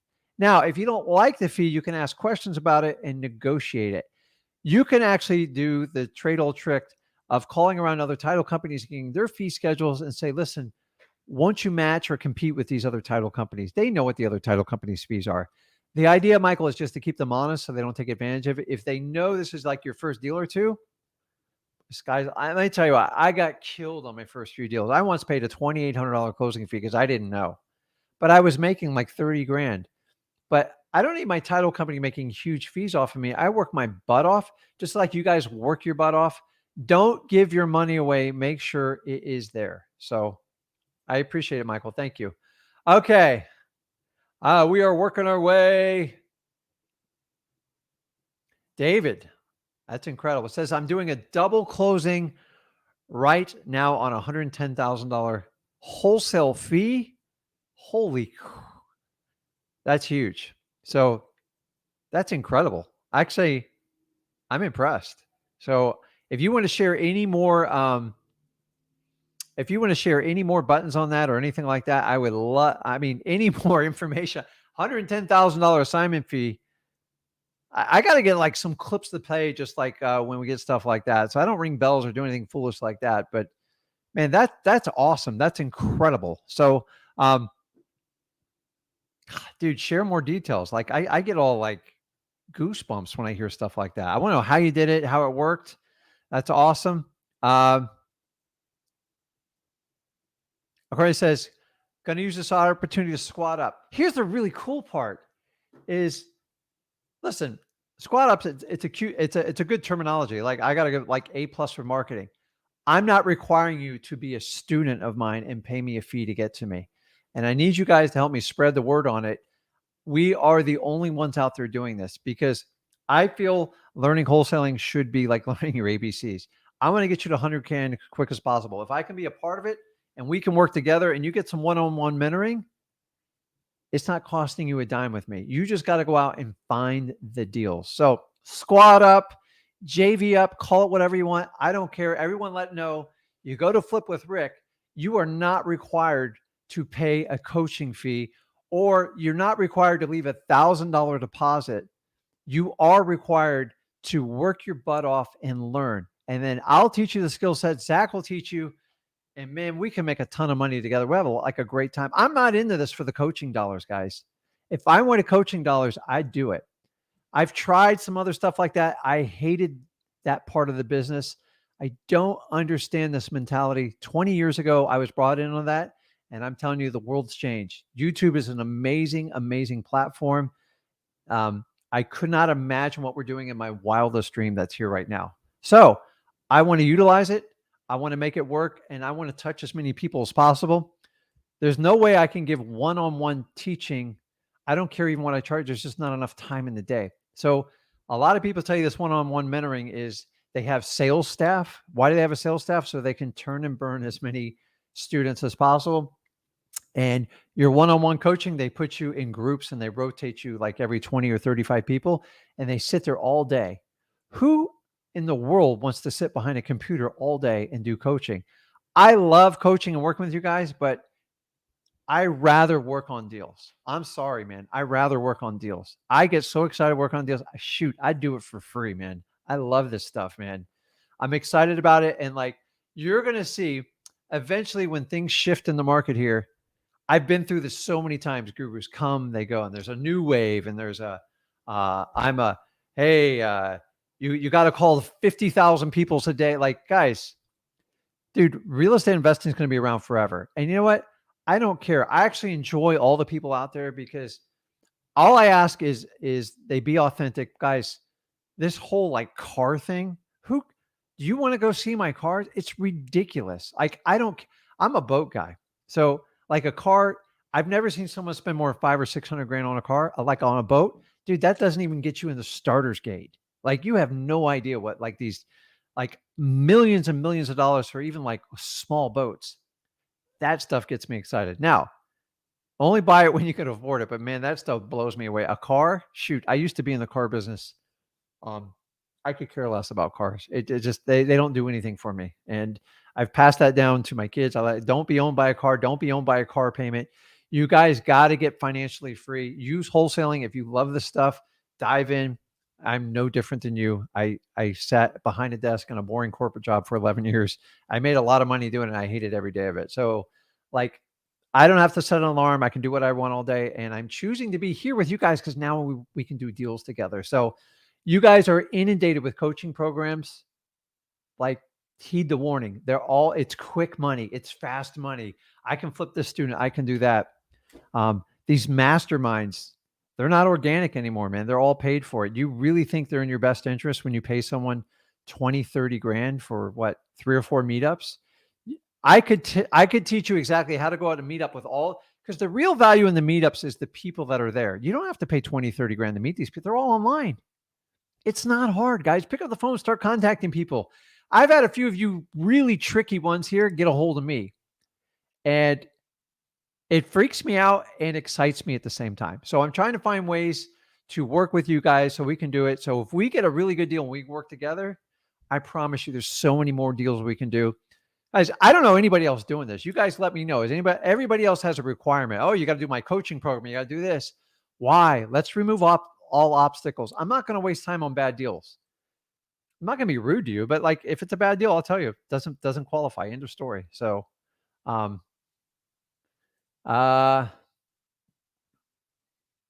Angelica says, I spent all day trying to get the water shut off list from the site and calling them nothing. Hey, this is day 1, Angelica. Suck it up. Go to day 2. So you might want to talk about possibly physically visiting, emails, social media sites, whatever you got to do. Listen, every county and city is different. So what I tell you, what happens in my area might not work as well on you. Here's the reality is that you might not even be able to get it. There's some places you can't get it. You just want to get to the truth as fast as possible so you don't waste your time. Okay. And if that doesn't work, you got a million other categories to go to and figure it out. I've yet to meet anyone who got the water shut off list that got it on the first try. So I'm just being honest with you so you understand the obstacles and some of the challenges you'll deal with it. So, um, so this is one of my favorite questions. I get it. I think every live stream, and I'm okay with it. So Rich asks, how many calls do you have with a seller before you make an offer? Rich, here's the reality. Sometimes it's as little as 1, and sometimes it's 50 calls. Like, it's crazy. So we have this thing called human beings. We're all very unique and different. And some people want it done quick, done fast, wham, bam, thank you, man. And other people, they want to drag you through the ringer to do it. Here's the beauty of wholesaling. You're in charge. You decide who you want to work with. And I've had sellers so difficult. I mean, with big profits, we just walk away. Like, everybody has a limit in what you can deal with, and you guys need to heed the warning. It's just not worth it with people. I did a probate once with 26 errors, and I didn't want to do it. It dragged on for 2 years. They taxed me on a weekly basis, and you know what? I walked away. I said, I don't need all of this. Like, I'd get 22 degree, 3 or 4 were dragging me out. Then at one point I got to 24, agreed. I had 2 hanging on the shelf. Their demands were so ridiculous. I said, you know what? I'm walking away. Guys, you can only reach so far for a deal. Because if you have to reach too far, they're not a motivated seller. By me walking away and just say, listen, I can't do this anymore. I can't make you sell the property. I think it's a good deal. And if you guys can come to a common answer and a common agreement, call me. And I moved on. And then I would reach out, but it doesn't mean I stopped pursuing. I just stopped wasting my energy. I would contact every 30 days. Well, more of the story is 2 more years went by. And I wound up buying the property. We got the last heir. And then, just like gold, they all agreed. And we got to the closing table. And one of the heirs decided they needed a $10,000 extortion fee to do it. And that's when I learned the power of probate, because I had a lot of experience in there. And what happens, just so you guys know, if you have multiple parties, especially distant family members, and they agree to it and they sign the contract and they go to a closing and then they try this kind of hostage scenario, you can actually go to the judge with an attorney and let them know what's going on. And the actual judge will basically excuse that person if it's valid, and let them know that all the fees and stuff, they're going to move forward. They're not going to let them hold the probate hostage because you're hurting all the estate. And then they're going to charge them a fee for the time of the court and the lawyer. And they're actually going to wind up getting less than all the other parties. So I actually enacted that. At the end, she folded and she wound up selling us. I made a huge amount of money, but it was 4 years, guys. But if I pulled away in the first 3 months, I probably still would have got the deal. Bottom line is, if you guys run your own business and you're in charge of it and you love wholesaling, there's just certain people you don't want to deal with. Like, I get some really crazy people. And I want you to understand, when people are pushing, you deal with some weird ones. Like, the reality of a wholesaler is you're part social worker, you're a psychiatrist. Sometimes you got to be a fortune teller. You guys know what I'm talking about. And I'm telling you, it's crazy. But like, when someone pushes you to limit and they're asking you to do things that are way outside the bounds, just move on. Like, you're not required to do business with them.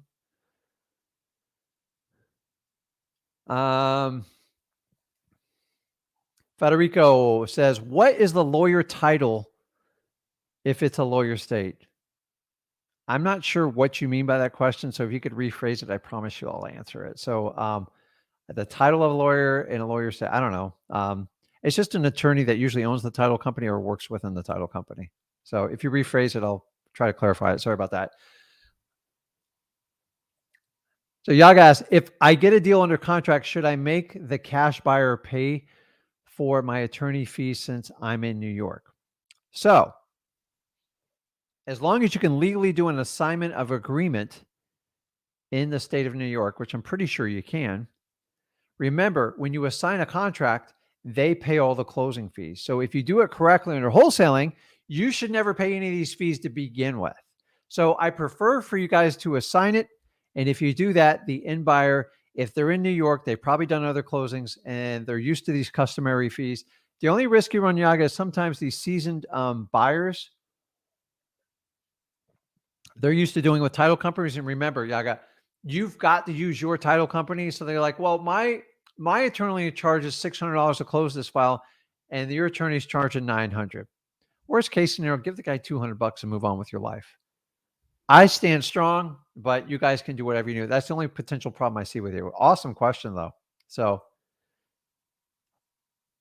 R1CA, well, I don't even know how to pronounce it, but listen, I appreciate you having on here, and I do not take you guys for granted. So remember, I've been doing this a long time. I've watched lots going on, and for the last 4 or 5 years, why these ridiculous run-up of gurus has come, I'm watching a complete change in the tide, because you guys have spoken. You want people that actually really do the business. You do what you say, and you're authentic, meaning you're not one person on the camera and then you're different when I go outside of there. That's not me, and I don't want to do that with you guys. So the more you guys can help us get people to subscribe and help us out grow this channel, I'm telling you, I can give you more and more value. And me and Zach are constantly trying to push the limits of what we can do. So guys, you got any more questions? I got another half hour. Let's go, man. I haven't even gotten into the lightning round yet. So I don't know many other gurus coming in and answer your questions like endlessly and come on 3-4 times a week to do the questions. So take advantage of it. If you don't take advantage of it, you're stuck. So do me a favor. Just make sure you guys hit the subscribe so you get notifications when we go live. And when we go live, we really go live. It's 6:32 p.m. on January 6th. So if you guys, somebody was like, are you live, Rick, or is this pre-recorded? And by the way, for you guys that just jumped in halfway, I appreciate you. We all got busy lives. All this content and stuff is stored on our YouTube channel on Flip with Rick. So you can go there and you can rewind it and take your time and pull out the nuggets you need to do on it. So I appreciate you guys. Let's keep moving. Let's see. Appreciate it, Samuel. Okay, so we got your 2 deals. So so what we're in the process of doing, we're seeing every deal that comes forward, and we're coming up with the best system so we don't drive each other crazy on communication. And so, the ones that are coming through, me and Zach are personally like going through, and we're working with some employees. We work in our other business, in our wholesaling business, to help us sort out the information. And we're trying to find the best way. So we're fair and we're quick and we're honest with you. I'm going to tell you, if the deal won't work, I'm not going to waste your time, because guys, you didn't give me $5 or $7 grand. So I can be brutally honest with you. And I'll tell you to either go back and renegotiate it, or the deal is terrible. And that way you don't waste your time and you get to learn in the process. So we have your deal. I'm working with it. Actually, me and Zach tonight are going over stuff, and then we got the first half of tomorrow. So I promise you, if you put it in, it's not going into a sea of abyss. And the sooner you guys put it in, they're all timestamped. So you will get more and more of me and Zach's time if you do that. So what a better way than to share a profit and work with it, because it doesn't cost you anything and I put money in your pocket. And the best way to learn is to work on a deal. The gurus will tell you the best way to learn is pay them a fee. Then you've got skin in the game. You ever heard the skin in the game? Your skin in the game is your time and your effort. Okay. The problem with most gurus is they can't tell you the truth, because they're usually in bed with some sort of company that they're pitching a lot, or they're so jaded that if you don't pay the fee, they're not going to give you the time of day. And to me, I operate from the theory is the more people I can help, the better I'll do and the more I'll prosper and the more you'll prosper. And if you subscribe to that theory, subscribe to this channel and we'll just keep this going. So Chris says, let's JV. I'm in Dallas. Oh my, I love doing deals in Texas. One of my favorite states to do it. Couple of requirements from the closing, but man, you guys got great deals there. Always. David says, make sure that your cash buyer always pays the fee. And I agree 100%. So, awesome. Samuel says, awesome content. What's up, John? Man, I love to find out where you guys are from. So when you guys post comments and emojis, stuff like that, just tell me where you're at, because I love to get a feel for the entire country, because I just got to get on. I'm not even going to get on a bus, dude. Like, we just got to find a way to just have like a really cool gathering. Let's do like a one of a kind type of deal. Like no fees involved, no nothing. everyone's so money hungry in real estate. Everyone's like, oh, my time, it's so valuable. And my time's valuable because when I'm done with this, I go spend time with my family, enjoy my wife, have a good time with my kids, my dog too, although he drives me nuts. And that's what life's about. I'm not getting on a plane and a bus and like touring the entire country. You guys know my theory on like the whole TV show thing and why we turned it down, because I want the exposure. I'm a wholesaler. I'm not a fix and flipper. Fix and flipping is a losing proposition. That means you are in the construction business and you're better off working with a wholesaler. You can't do both, in my opinion. You can cherry pick, which fix and flip is very, very time consuming. And there's a lot of unknown factors in there. In wholesaling, I buy it for 100. I sell it for 120. I make 20. I'm not swinging a hammer. I'm not doing a paintbrush. And if I'm doing any of this stuff, I pay a small crew to go out. It's easy to manage and I move on with my life. I've done it every way, guys. I'm literally done every way you can do real estate investing. And I'm telling you, wholesaling is the best way. Now, remember, wholesaling is just the art of finding awesome deals. You want to do creative financing with it. You want to be a landlord. You want to have a portfolio of rentals. Heck, you want to fix and flip. If that's your passion, knock yourself out. I find fix and flippers very interesting people because they're so obsessed with the end product. They lose the biggest sight of the biggest issue in real estate investing. It's called real estate investing. So a lot of people turn from real estate investor to fashion coordinator and designer. And I tell you, dude, I can't design stuff and I know it. I know what I like, but the reality is really nice things cost money. And if you over budget and you over expend on the property, you're not a real estate investor anymore because you don't make any money. So you got to decide what you want to do. If you love the idea of using your mind to make money and making deals really with just by talking to people, but once you get into fix and flips, I find this light bulb goes off. People go, well, I can do 10 or 12 of these a year. I'm telling you, fix and flips. I did one that was a year project. I think I made like $36,000. Dude, I probably put 1,200 hours into that project. I didn't make any money. It's ridiculous. It was kind of cool, but when it was sold, I just went and did a wholesale deal and I made 40 grand in 2 weeks time. So I gave up a year of my life for something I thought I was going to make like 150 grand. And the reality is every flip show, they 100% do not tell the truth in what's made. And you guys see it on a lot of the shows. I'm not knocking it, but if I'm going to go on a TV show, I promise you the first wholesaling show on there, me and Zach are there. That's what I want to do. End of story. I don't care what channel wants to promote it. Netflix, if you're watching, I'm all in because we live the most unique lifestyle of them all. But fix and flip, the people are obsessed with this stuff. It has nothing to do with wholesaling. Nothing, guys. Don't fall in the trap. I tried it a few times. It's terrible. It's a trap.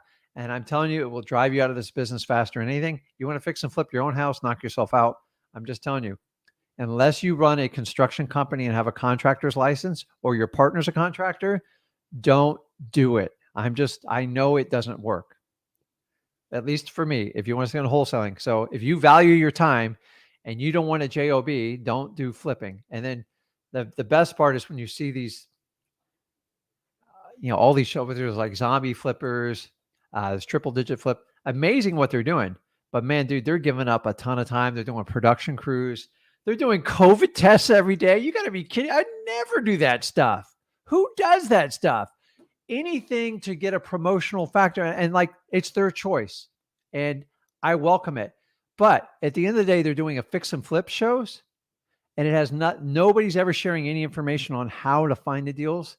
And I always hear the theory, well, I get a lot of exposure with it. Yeah, but you're not being who you truly are. If you're really good at finding great deals, and that's what I want to do. And anything that takes me off rails in that, I don't want any part of it. And it took me a long time to figure that out, guys. A long time to figure it out. So really appreciate your time and knowledge and mindset. Wishing you and your family a happy new year. Guys, dude, 2022, this is the year to make your change, guys. Instead of giving all your money to these gurus, just go to freewholesaling.com and you guys can easily do this yourself. It is easy. It's free. And I promise you, you will never be hit over the head between me and Zach. I always make that promise. I've been true to my word. If anybody has any questions about that, put it in the comments now. I'm happy to address it. So, I Stony dance, dude. I tell you, we got to do it like a live exchange. I'm probably the worst dancer in the world. And I've actually considered taking like dancing lessons to actually learn it. Because I think anything you want to do in your life, if you want it bad enough, you can learn it. And that includes wholesaling and dancing, like Stony said. So from the waist up, I'm fine. I don't know what happens with my hips and legs when I dance. It's not pretty. Zach bans me from dancing on the show, although I do love music. I really, really love it. So here for the awesomeness. Danny wants to make sure Stoney's okay because he busted a move. Stoney says, I want to make my cash buyers cover my medical expenses. So awesome. So happy new year, new day, new month, new opportunities, guys. Awesome. So somebody put on here, they can't hear me, but I assume everyone hears me. Eddie says you used ReEffect in Florida. No, I haven't, but if you can share any information, so you always have to be open to stuff, guys, in real estate. I just hate like spam stuff. So I trust you guys when you put it in here. So do a little research and share some information with us.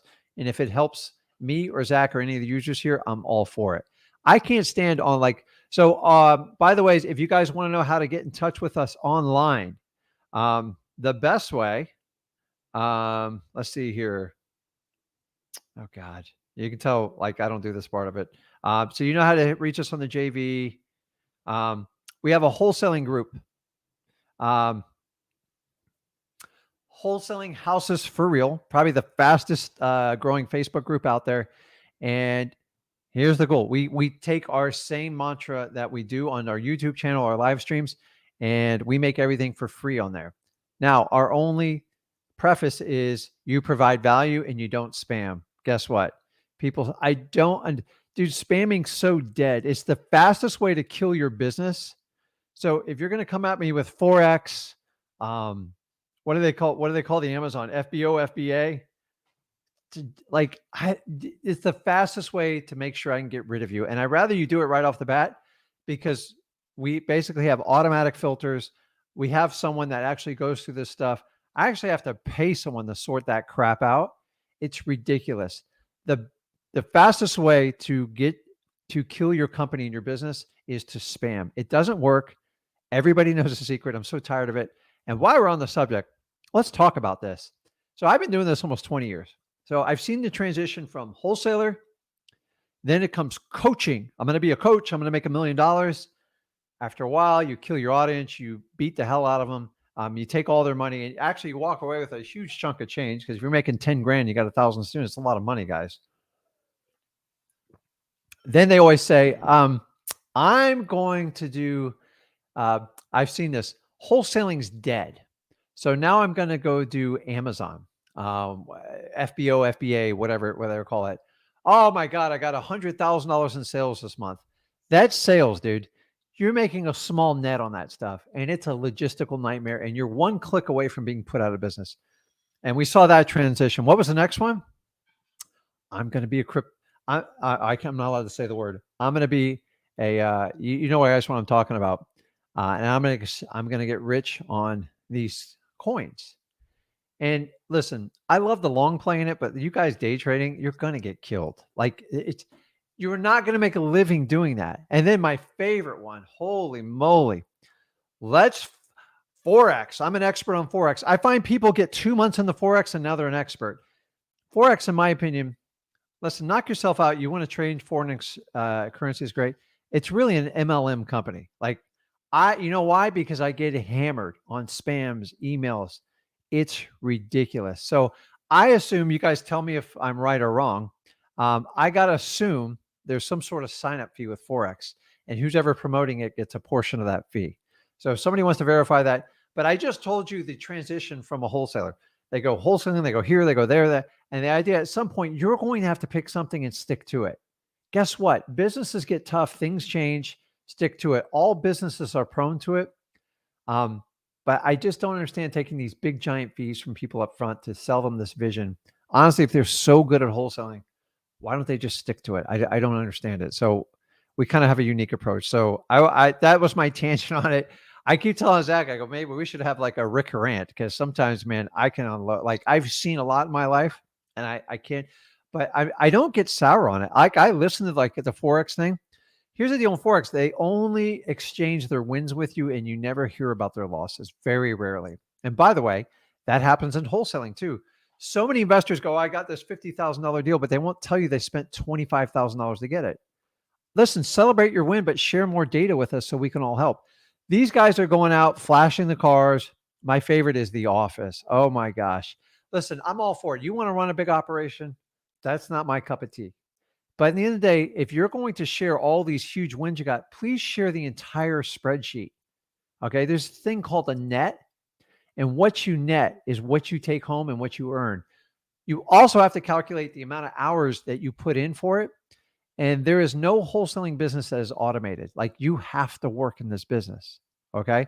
What you do with that money and the assets you buy will make the difference in your family and you's life. But, oh, we made 100,000 this month. Yeah, but you spend 95,000 making it, and you got 3 partners. You just made $5,000, and you showed up at the office and worked a 40, 50-hour week.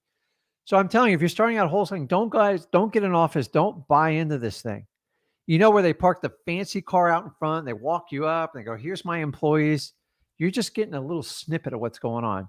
Show up unexpectedly and see what you see in that office. And I promise you, you'll see a different story.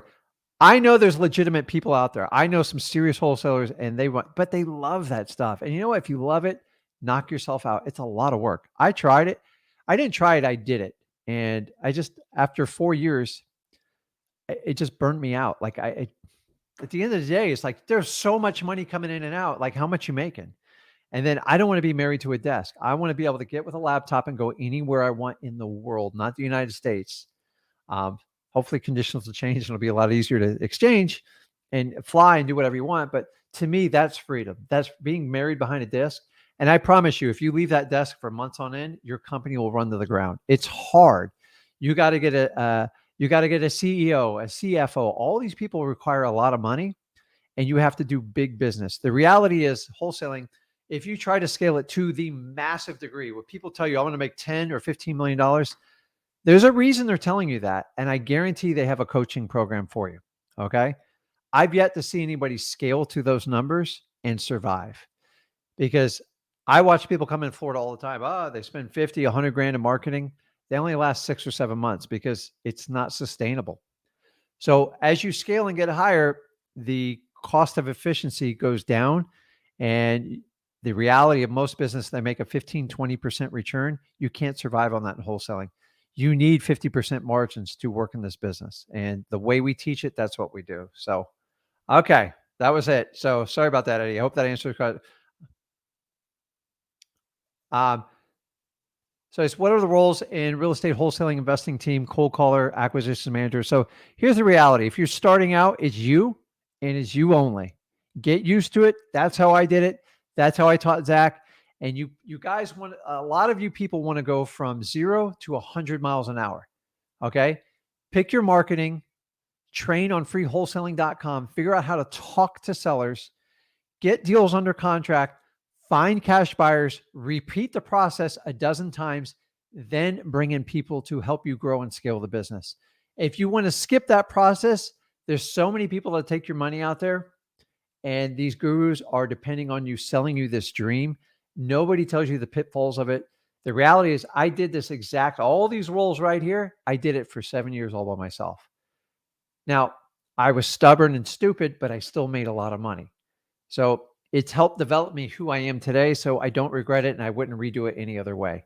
So many people want to do acquisitions managers. I go, honestly, until you're doing 50 plus deals a year, you don't need an acquisition manager. Like, you're literally going to give up the best part of your company and outsource it. If anything, outsource everything else and you be the acquisitions managers.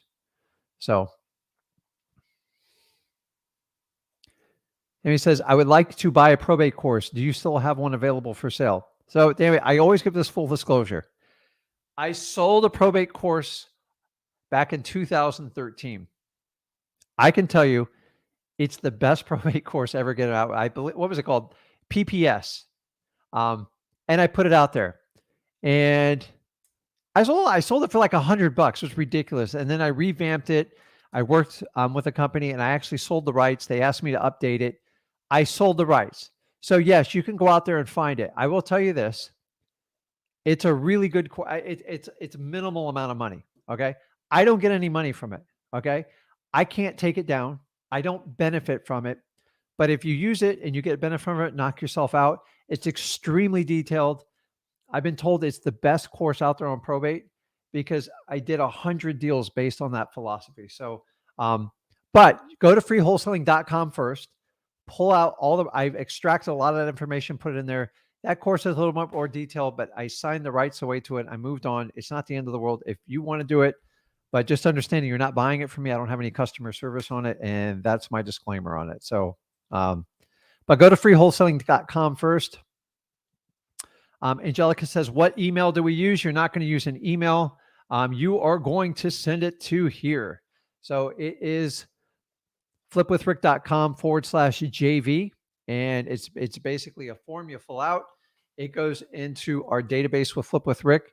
And I promise you, we're looking at it every day. So if you put quality deals in there and you answer all the questions and you listen to the video I give and follow instructions, your odds to do a deal with us are very high. If you ignore one detail, I promise you they drop drastically because there's a process to doing this stuff. So I would love to do a deal, but the reality is not every deal qualifies. And you got to look at it like this, Angelica, is you will learn from the process. So if you submit a deal and it doesn't work, I'll give you some feedback on it. How's that? Instead of just saying, it doesn't work. By the way, you need to buy my coaching program. A, you'll never buy my coaching program. I'll give it to you for free anyways. Number two, I'm going to tell you, if it doesn't qualify, I'm going to tell you why it doesn't qualify and what you need to do to try to make it a deal. And you will learn. Guys, this is how you learn. Remember in high school when they taught you prepared for a test and you did it. And it was like, if you got an A, you're awesome. If you got an F, you failed. Life doesn't work that way. Okay. You got to do stuff. You got to commit to it. And when you fail at it, which if you don't fail, it means you're not trying hard enough. Okay. You're not going to get an A on every test. Heck, you're not even going to get a C on it. Sometimes you're going to get a flat out F minus. And what happens is when you fail, it's your ability to learn from that mistake will define you as a human being. You got a choice. You can either hide under you can hide behind the bed and go, I'm never want to make that mistake again. I'm scared to death. Or you can go, you know what? I learned a valuable lesson from that. You reflect on it. You make note of where it went wrong and you go right back at it. And that's how I live life. I would love to talk to my math teacher from high school, but probably have to see a therapist for that one. I would love to see where she is now. So whatever. I got a D on your math test. She said I would never amount to anything. I don't give a crap.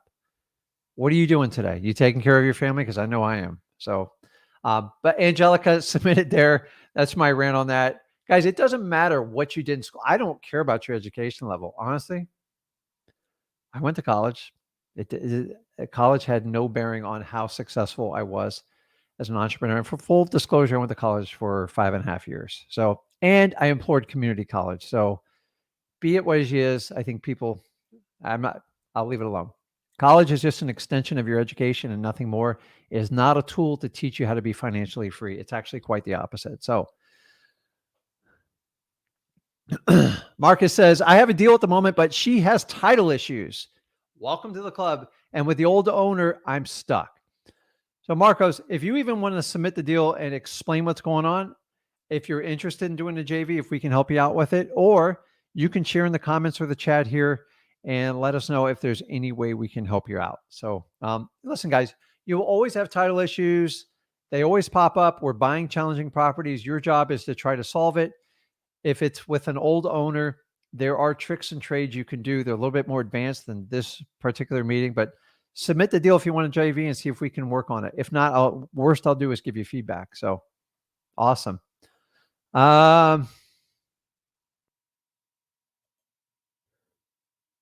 Yes, Tammy, I mean, everything. So with old PPS, remember, I'm not selling it. I sold it and I took a big paycheck and I decided I wanted to get away from doing instructional paid stuff so I could do stuff for free. So if you buy it, just understanding it's out there. The reason I'm telling you is so you don't think I'm like doing an undermine thing. I don't own it.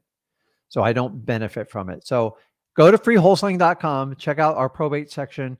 And then if you want to buy it online, just understanding it's a legit company you're buying it from.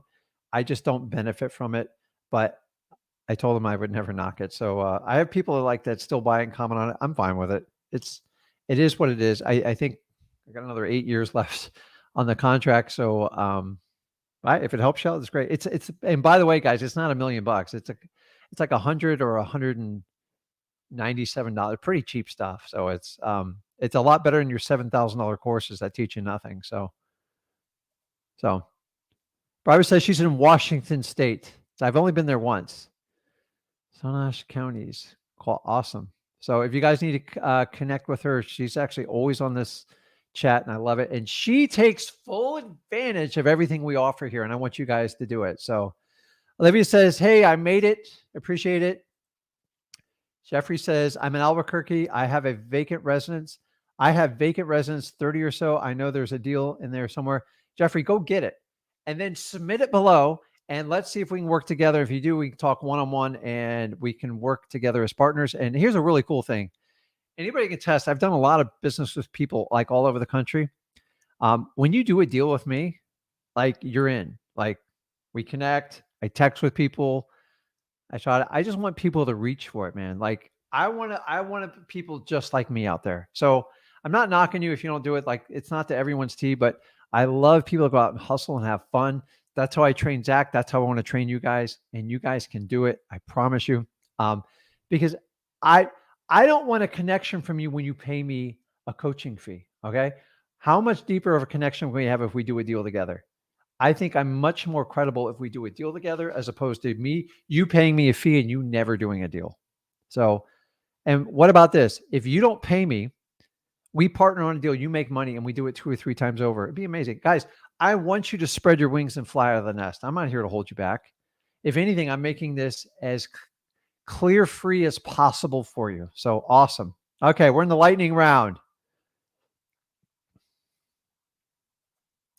Sharon says, did you do some deals in Houston, Texas? Yes, I have. And I love Houston.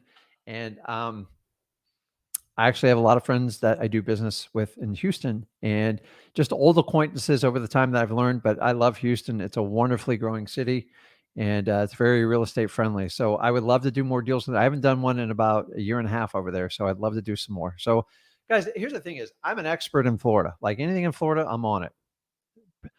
From Central Florida down, like Orlando down, like I know the whole area. But I know how to do deals. I know how to teach you guys how to do it. The key is you guys know your markets. You know what works and what does. So when we partner up, I want you to understand is you're going to do work. Like this isn't Rick does everything for you. That's a different arrangement. And if Rick does everything for me, I'll just buy the deal from you.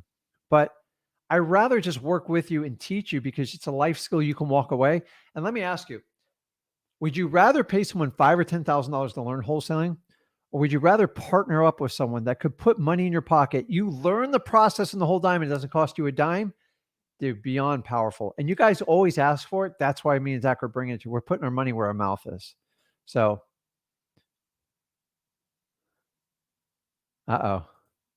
Stony with the pelvic thrust. I'm not even going down on that one, dude. So, I'm going to work on some video. I got to do it over the weekend. I'm not going to spend like a weekday doing it. We're just going to have some fun with this. What's up? So I know you're on the feeds all the time. What's the most important questions you ask your title company? I did an entire video on this. So just go under YouTube, under Flip with Rick and search title companies. And I think I gave like a 12, 15-minute video. It's extremely powerful and it's helped out a lot of people. Just go through that one in detail so I don't like tie up the last 5 minutes of this feed. So, but it's important you vet your title companies, guys. Don't do it at the closing. It's too late. Mr. Martin says, great job. Stoney's dancing again. I got no music going on. David says he's used the channel and our contracts for both sides. So good to hear it's working. Congrats, David. Okay, so I got somewhere from California. So I'd love to hear from like different states. So Kat says, in Southern California, escrow services are usually performed by independent escrow companies. So how do we title process? How would we title process in this situation? What are the steps after getting a deal under contract? So if you've left escrow with a third-party company, so a lot of times, guys, brokerages, they'll have an escrow account. They don't like doing it because they're liable for it, and it makes sense. But the title company just needs to get a what's the word they call it? There's a letter that just says basically a earnest money of deposit or escrow letter, and they need to get it from that dedicated escrow company, and then they'll keep it on file, and they'll when the closing comes, they'll move the money over. It's much better if it's all at the title company because you don't have to worry about money transferring and getting charged as fees. But have the title company get in contact with that escrow company, and they should take care of it. But what they're going to do is verify that that money's sitting in a bank account somewhere. That's the title company's job. So, okay, lightning rounds here. I'm finishing up the last few questions. You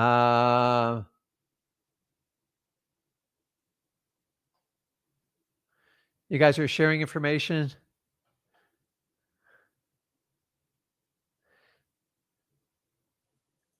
Dude, don't let it go to my head here. I'm not as funny. Like my wife doesn't think I'm that funny. Zach sometimes doesn't think I'm very funny, but I appreciate it. Okay, so we're going to wrap up with these last few ones. Brandon says, I'm being pressed to pay for coaching. That's the problem right there. Don't ever be pressed. You're pressed because they're trying to put money in their bank account. End of story. Nobody should force you into do something you don't want to do. Okay. Buy and hold strategy for multifamily. Not sure where I can go to get that information and learn without paying. Dude, Brandon, go to freewholesaling.com. I'm going to teach you how to do this. You're being pressed because you are a target to make money. You are now the motivated seller, and the coach is targeting you with his sales staff or personally, he or she. I don't know what it is. You guys should never be pressured into doing it. If anything, tell them to demonstrate their worth before you give them a dime. How do you do that? Show me the last 10 HUDs you've done. Why not? You're such a great coach. It should be there. Oh, no. I don't do it. My students do it. I don't even hide behind that one. I'll show you my HUDs. I don't care. Guys, you should never feel the word pressed pisses me off. You shouldn't be pressed. Make sure you block that person. Or tell you what, tell them Rick and Zach told me that they'll provide me the services for free. And here's what they're going to say to you. Well, that's easy for them to say. You have no skin in the game. It's not going to work. So, Brandon, try my services. They're free, freewholesaling.com, and prove them wrong. I challenge you to do that. If more of you guys would stand up and do this, the fact that they're hammering you on text and phone calls, they're treating you just like a motivated seller. The reality, guys, it's easier to flip students than it is real estate, and they're all taking advantage of the strategy. There's some legit ones. Don't get me wrong. You should make 100K in wholesaling before you employ these coaches. And my favorite one are these people teaching you how to scale your business, and they've only been doing it a couple of years during the most prosperous times in real estate, guys. It won't always be this way, but I don't care. I've been through multiple cycles. I don't like when you wholesale, you don't have to worry how the market is because you're always buying at the lowest price point. So no pressure, man.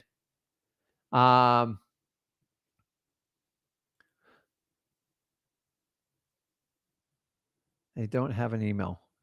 So Matt asked a question here. Hey, Rick, I got a question. Working with putting a property under contract, virtual wholesaling, what would be the best way to get a purchase and sales agreement, which is PSA, over to the seller if they don't have an email? Dude, don't overthink this. Just overnight it. You can use the United States Postal Service. I think it's $20 to overnight it, or you can use a FedEx. Sometimes people, they don't have an email. They're typically older and they like it old school. So get the contract and put like the little yellow highlights with the arrows pointing on it and just overnight that thing and get it done. Hit the tracking button and go from there. So I prefer to do it electronically, but like do not waste any more time. Get to the post office tomorrow morning when they open and get the fastest way to get it to them and track it. Okay. And then have them call you when they have the contract in front of them and you can go over it with them. Guys, sometimes technology can be your enemy in this business. The older people, they don't understand it. They don't go online. They don't understand social media, and they are a lot of your customers.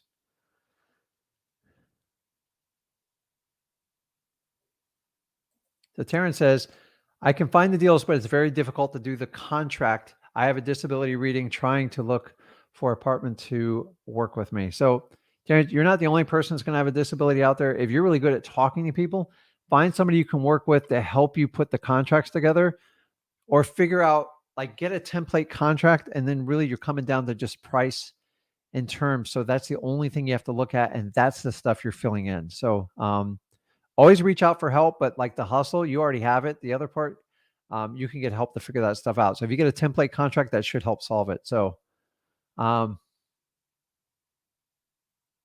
let's see.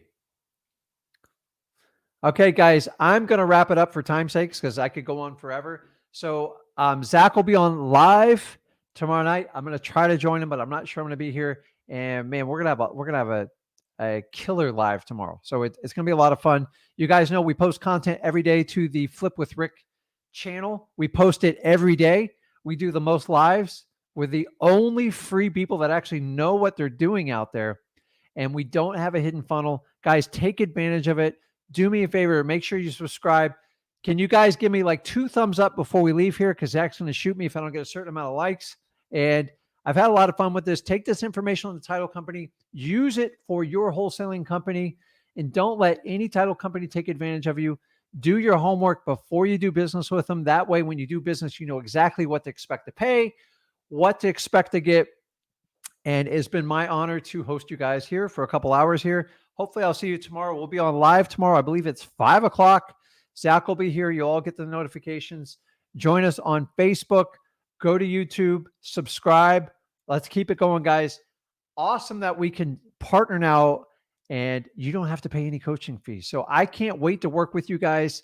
I look forward to it, and I will see you guys in the next live. Thanks.